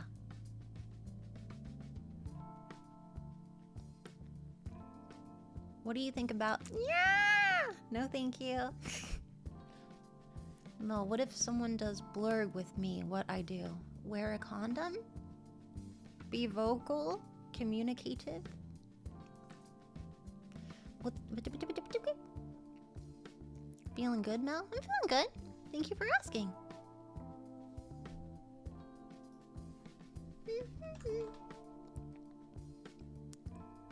Guess I messed up and actually burned the water.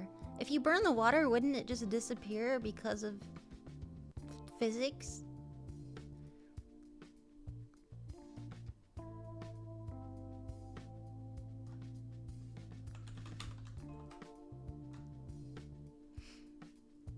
Great to hear that. Is the bottle empty yet? No, there's a lot of it in there.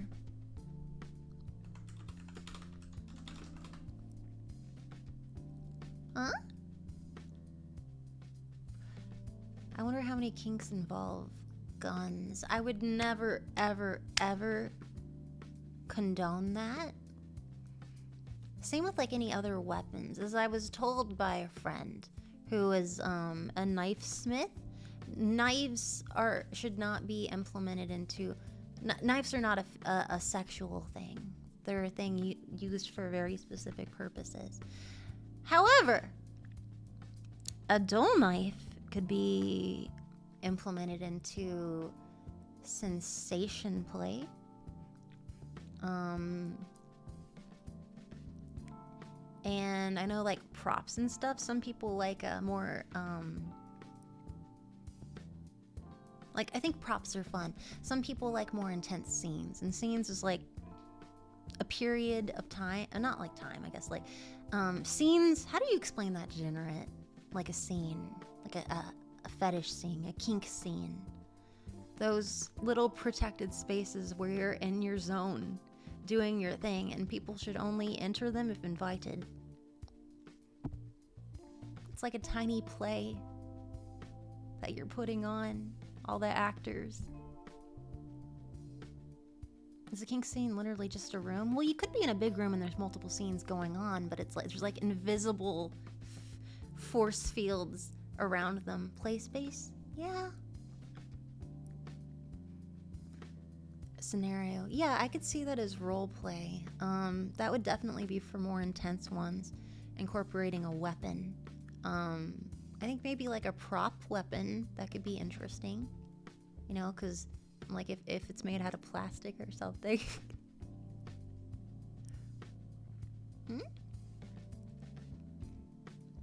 But yeah, that would be an intense one. Nerf guns, that's kind of cute. An old school baton used as a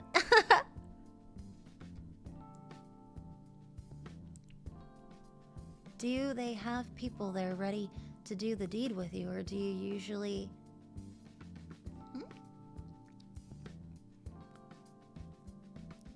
Wait, sorry. Do they have people there ready to do the deed with you, or do you already have someone to go with you? Well, I think if you're at a dungeon of a sort, if someone is wearing a collar, probably don't proposition them and probably look around to see who their owner is, because you might be impeding on their like lifestyle and stuff, and that can like, man, it's a weird world with very vague emotional lines. I don't understand how people suspend their disbelief enough to roleplay. That's unfortunate. I think roleplay is very cool. I think it's fun. I think it's neat. I think it's creative. It's like when you're a kid, you're full of endless creativity, and hell, you're so creative. You're coloring all over the walls and ruining people's lives because they have to repaint if they're renting or own.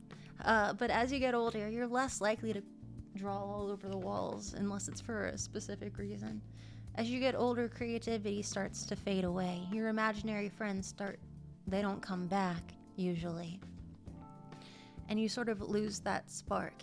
And when I think role play is one of those like those few things where you can sort of reconnect to your more raw desires, that little piece in your brain, that little Peter Pan piece in your brain that refuses to grow up and wants to see the world a little more magically than it typically is.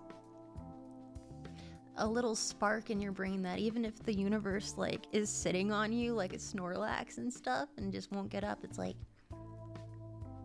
it's something to aspire for. It's something to encourage you. It's fun. Adults rarely play tag with each other. Adults rarely go on the swings. Why would you go to the park? You have work.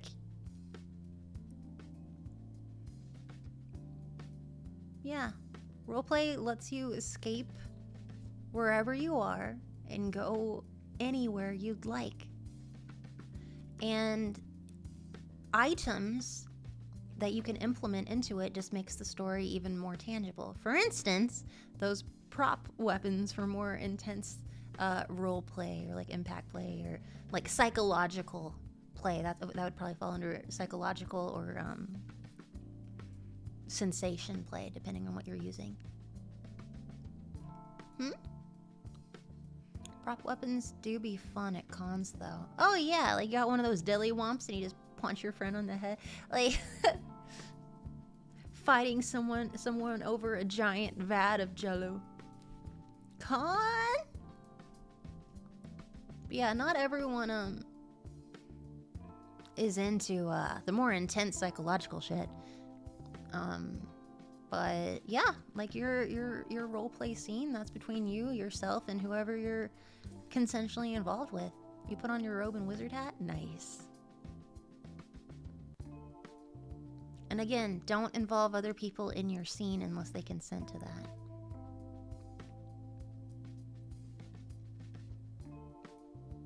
As long as you're paying your bills and taxes and not hurting anyone, go on the swings and play tag if you want. Absolutely.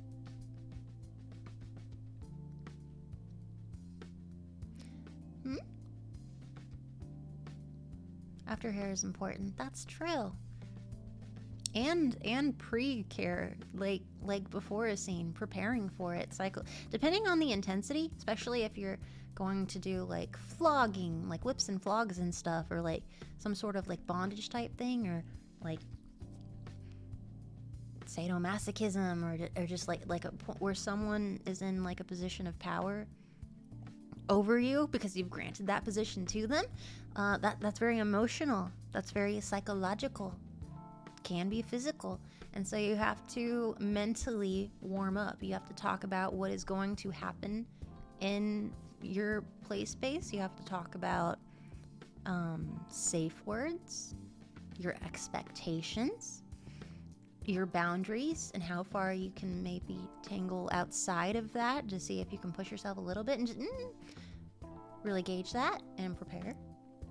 And then participate, and then post that, the come down, because I don't know, You can get into a different world. It's like a runner's high. I'm sure some of you have had runner's high before or something like that, where your brain is a bit fluffy cloud because an intense rush of chemicals to your brain hole.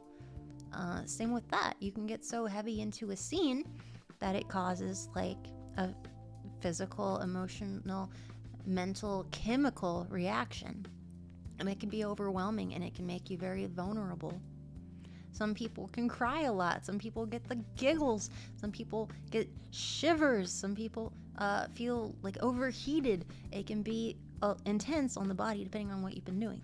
And so it's important to, again, that communication with your partner or partners. Talking about what has just occurred. Maybe snacks and a blinky. It really depends. Have you played Risk of Rain? No, I haven't. Subspace. Oh yeah, Subspace is scary. I had a partner go there. It's like, cool, blanket time. A lot of people want to go to Subspace. A lot of people enjoy Subspace. The issue with Subspace is that it can be overly vulnerable. But yeah, a lot of people aspire to enter Subspace, because who doesn't want to just check out a bit? That's why people drink alcohol.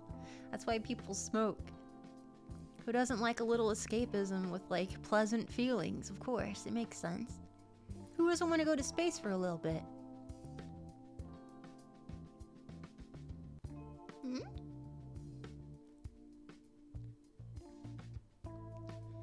Still doing ding dong rating perchance? I may. Oh my. Yes, I am. Ding dong, the Mel is bread. Yes, I do indeed. I'll make a note of it. Thank you, Potato. I was copy pasting your name and it's like, would you like to purge or delete this person? Like, holy shit, that's violent. Yeah, I'll make a note. Thank you.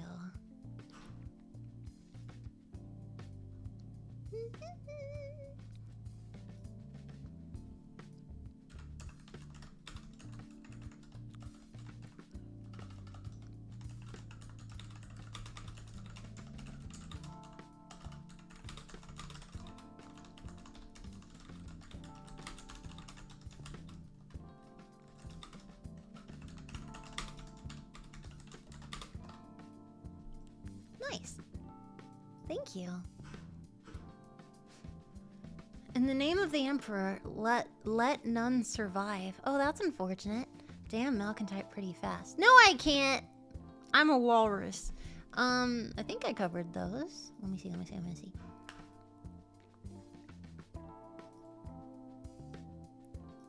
Factory period. Professor Emily. Okay. Did that. Okay, next one.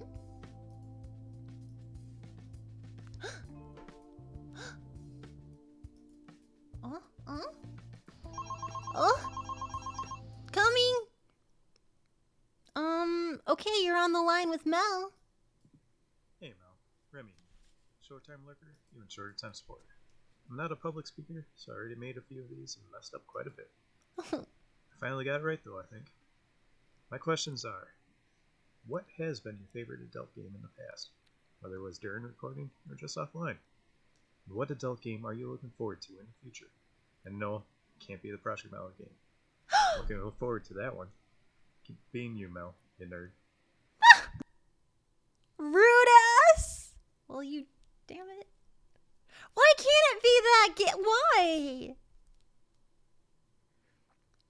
They were asking my favorite adult game of the past and also my most desired to see game coming out, and it can't be my game. That's rude. Why not? Why can't I be the crazy excitedest, man?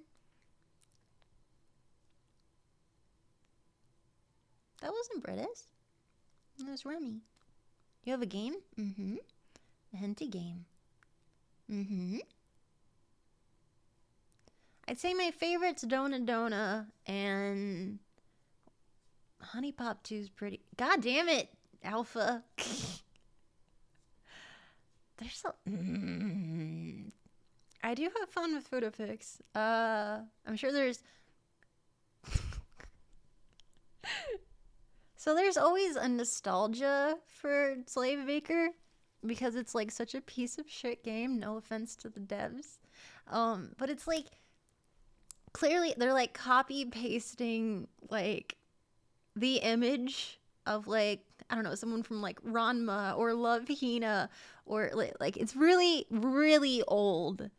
Like it's not a game you can just get on Steam. It's an old boy. You gotta like know a guy that knows a guy that they can somehow share it with you. And it's so silly and takes time, and I am so bad at that game, but I like the concept of it. Mel, has anyone tipped you on Blurg for non-Blurg stuff, like saying a line for a meme? I guess they have in the past, but I don't typically do that. What's the worst game you've ever played ever?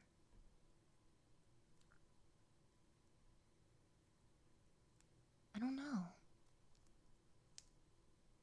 And the game I'm looking most excited about is my game, Suck a Fuck! And you're gonna say Nier. I was thinking it. Nier's a good game. It's just like, fuck, man. We suck fucks here. No way. Yes way. Biased? Yes! Pac-Man's not a sex game. Oh, God. Thank you, though. Those are my answers. Oh, thank you. Who may I say is Claudie? Hey Mel, it's your favorite CEO of Coom here. Yay! And as a person who enjoys women as much as I do, I want to get your opinion on something. What's your opinion? What do you prefer? Small boobs or bigger boobs? Small boobs. Personally, I like smaller boobs more, but hey, that's just me. I agree. Holy coomtastic Batman. How you doing, babe? Small boobs. Small boobs. Small.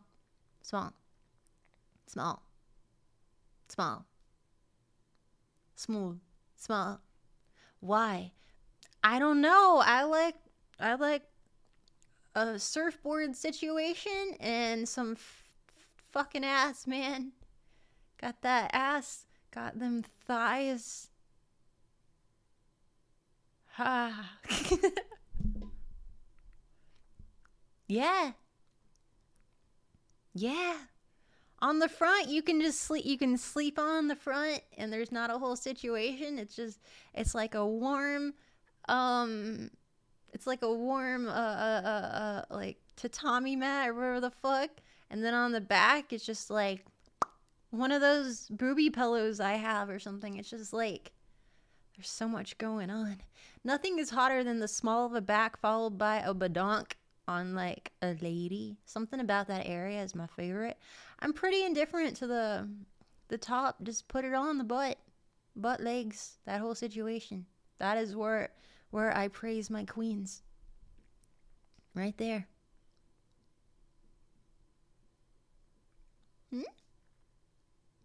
So you like small boobs, big butt? Yeah.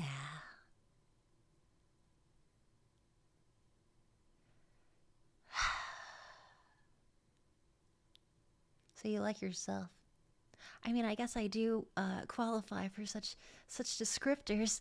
I mean, when you put it that way, perhaps, you know, who am I to say that my body type is the perfect woman? Ha ha ha ha!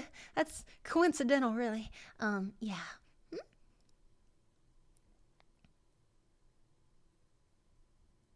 What?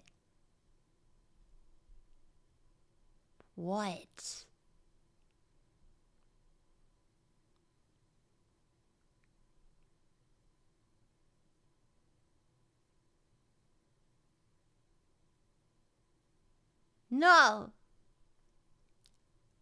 I'm a flatbread.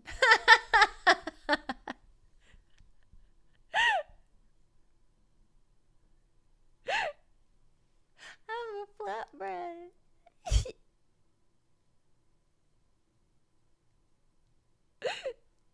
What's Mel's favorite food after an orgy? Flatbread.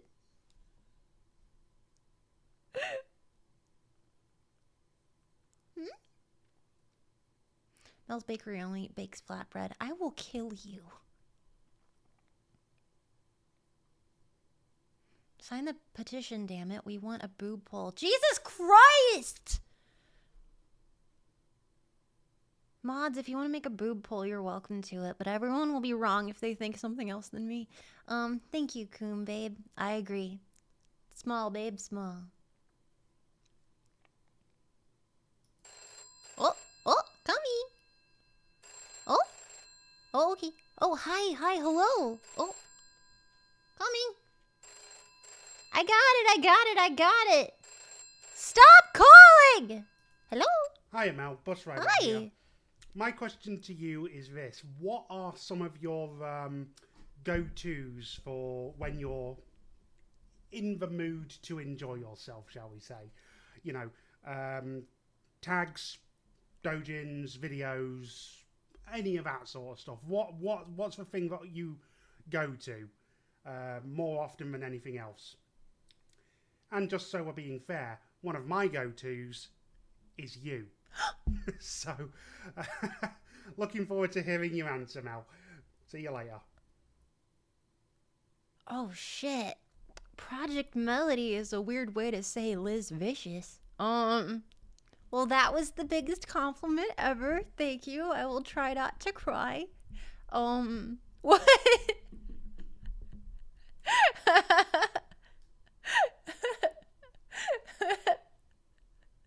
You always go back. But that's so nice. Oh my god, thank you. No, I guess there are like 4 different ones that you go back to for years and years and years and years. You always go, holy shit, that's a name I haven't thought of in a while. Yeah. There's always a few that you cling to, at least me, for years. Because you've seen it so many times that you just know where to find it. Or you know who's in it. I don't, like, is there anyone else like that where you have something that maybe you liked 7 years ago or something, like you always go back? It's kind of like rewatching your favorite movie every year. Doujins, absolutely. With Doujins, absolutely go back to the same. Oh my god, I probably do that more than with human porn. Yeah, absolutely go back to the same Doujins. 100%.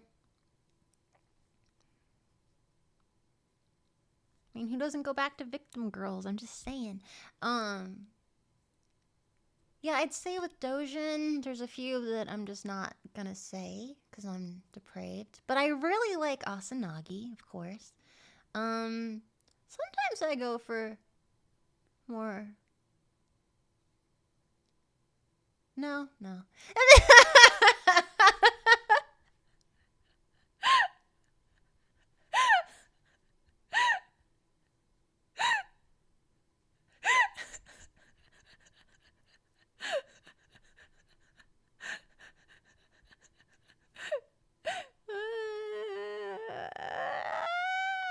I'm dead.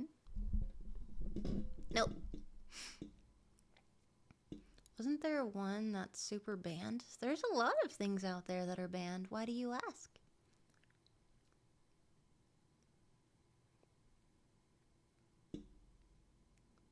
Oh, true. When it comes to Asanagi, some things I'm not a fan of.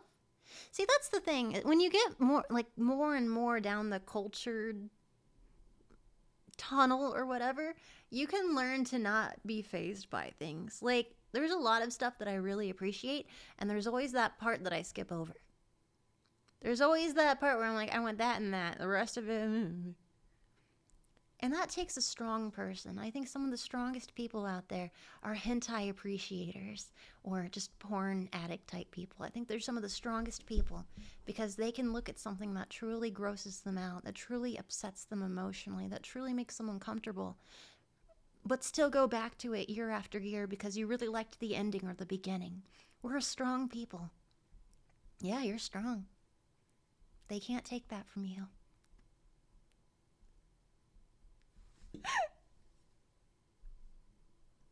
like, oh, it sucks when there's like a very specific type of thing that you like, but you can only find one title that has it. And it's something you just generally don't like. So you kind of squeeze in there occasionally and watch it again and hope that it's better the next time you watch it. And it's not. And so you try again. That's insanity.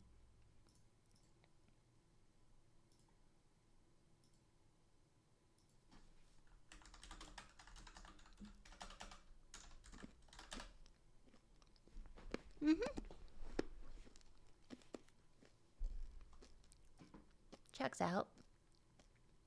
You mean that? Absolutely. We're insane. I'm insane. In fact, it's worse. Sorry. It's worse the second time.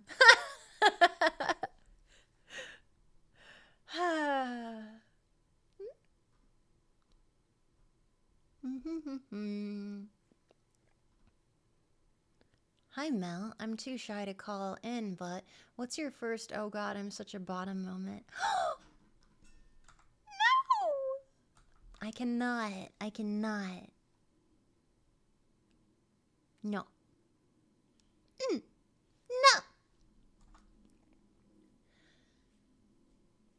She's a bottom every day. I'll bottom you! What was the question again? Oh, yeah, some of my favorite. Yeah, I always try to find, hi! What do I do? What? I was talking about, hey, you found us on a, welcome to LewdLine, Lena, where people have called in and are asking me questions, and most of them are sexual. How art thou on this day?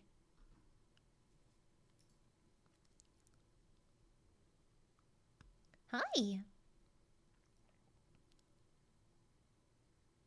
I was about to go into it, and then she stepped in, and I got nervous. I realized I have a praise kink. But, Mommy, I have nothing but nice things to say to you, like how beautiful your arms are, and your eyes, and your lips, and your fingers, and smile is like you're like a very sharp ocean, and your I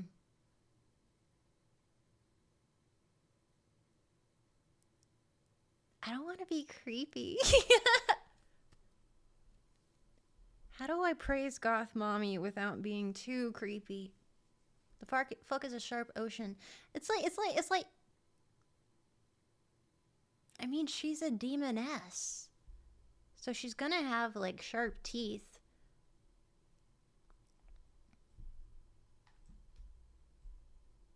Mouth like a Iron Maiden. Those who enter shall be destroyed. Or at least wounded forever, and you will remember.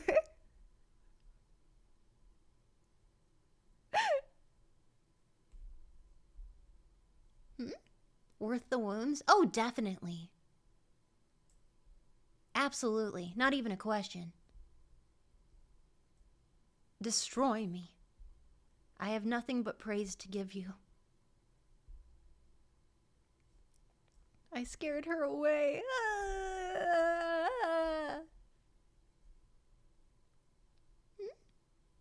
Oh! Oh, I'm sorry. Isn't it toxic or something to flirt with each other earnestly? Because when it's Lena, I'm not being cutesy like, oh, I'm a bikini bottom. Oh man, we're all gonna have an orgy after this. If I'm flirting with Lena, it's like legit, so I don't want to be too cringe.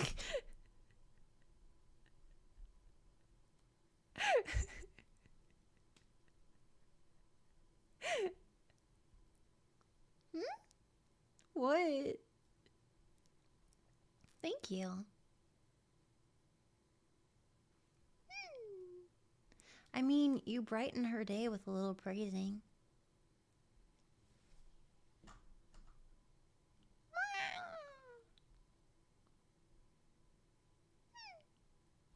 Thank you, Oblivious, for 5 subs. Thank you. Thank you.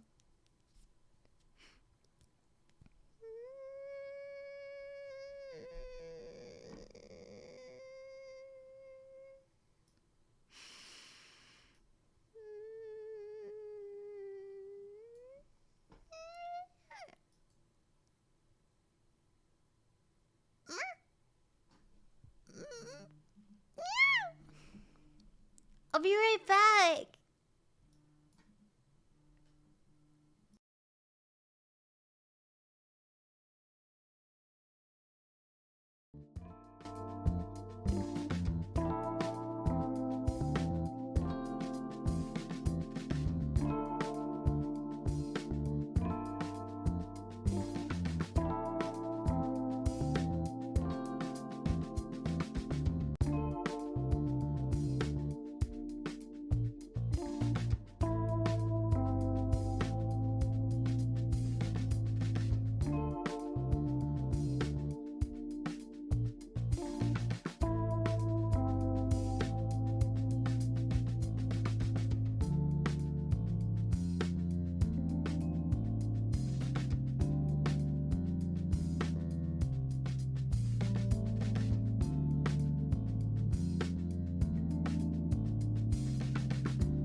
Sorry about that. Sorry about that. Sorry. Sorry. Sorry about that. Sorry.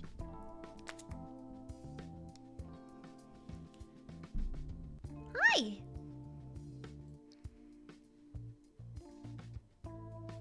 Sorry. Neighbor Chon's dog Chons were barking Chons and needed close gate. John. Hi, thank you. Thank you so much, Oblivious. Thank you again for 5 more subs. Hi. Welcome, welcome, welcome, welcome. Hype, hype, hype, hype, hype, hype, hype. Hype, hype, hype, hype, hype, hype. Lena, are you streaming? Thank you. I mean, if you have Amazon Prime, you get a free subs. No, I'm done. Damn it. Because I might get off soon to make dinner. Because I'm a bit peckish.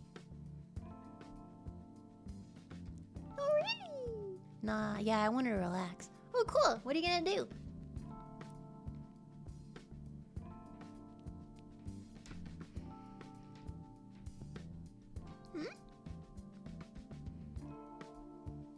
I think just lay on couch and read with doggies. What's for dinner? I'm thinking noodles. I think noodles. I want to get nude with it.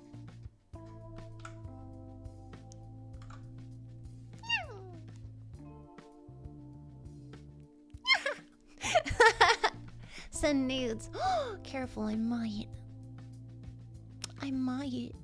So watch out. 'Cause I might. Who do you think we should go bug? Since 2 of the coolest people in the world are offline, who else should we bug?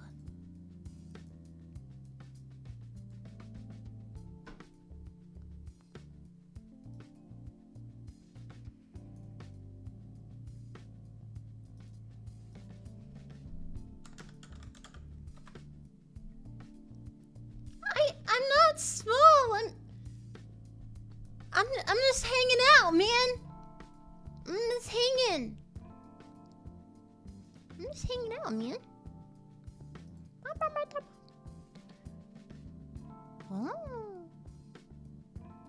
Oh, sleeping. Damn.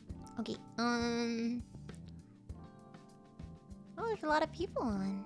That's nice.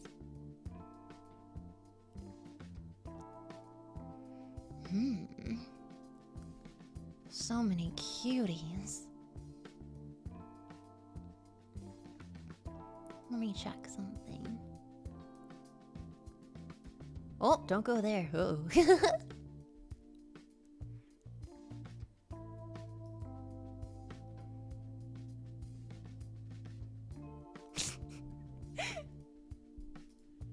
Okay. Ooh.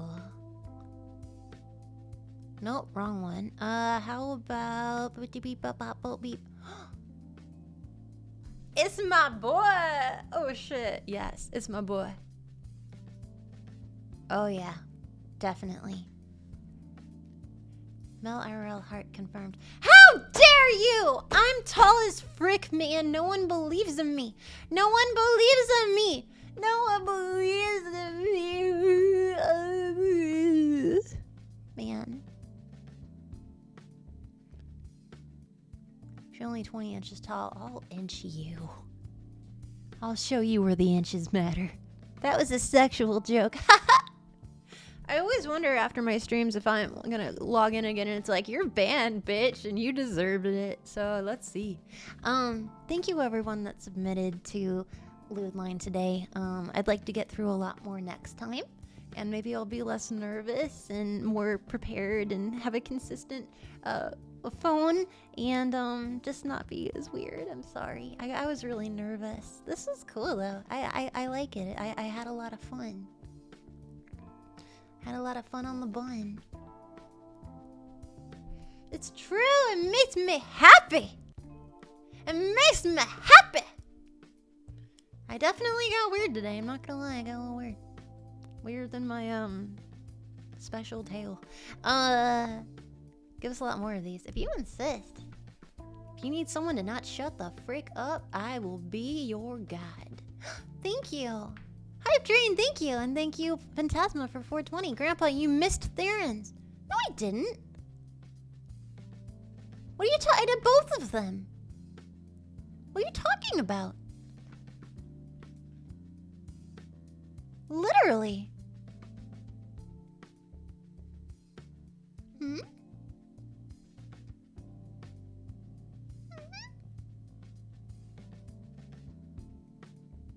I mean, I didn't do all of them. There's several in here. We still have...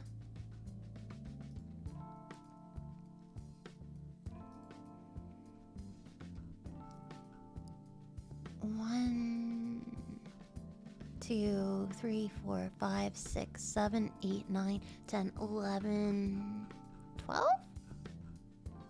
13. 13!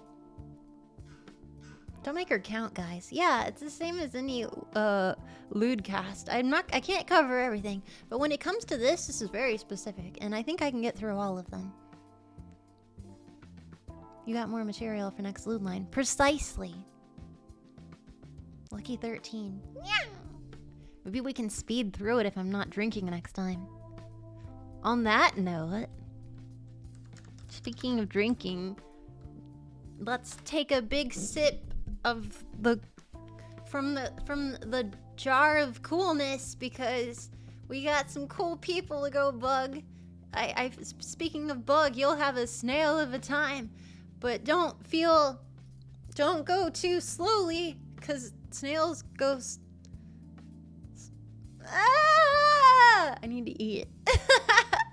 Thank you all for hanging out. Thanks for spending time. Thanks for being awesome. Thank you, mods, for moderating. Thank you for helping me with all the questions and going through and making sure they're not all too inappropriate. Thank you all for being here. Thank you from my friends for being here. Thank you for donating. Thank you for following. And thank you for Doppio and Vox collaborating together and that ending up on my timeline. And thank you anyone who submitted to the outfit contest, and really looking forward. Well, flatbread raid. I'm gonna hurt you. This isn't a threat. It's a promise. Thank you for your time. No, thank you. Goodbye, everyone. I appreciate you. Flatbread raid. I'm gonna cry. Bye.